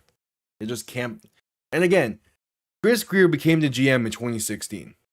Chris Grier has built a team for 10 years that cannot play in the cold.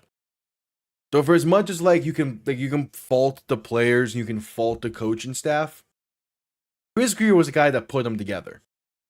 Hopefully a new GM will turn something around. It's going to take a while for that to happen, and it won't start until another month or so. So we'll see. The Dolphins are eliminated. A lot of questions are going to need to be answered throughout the next 3 weeks.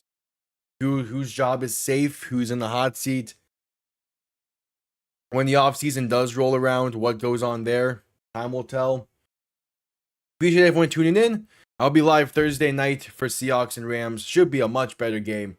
See you all there. Have yourselves a damn good one. Peace.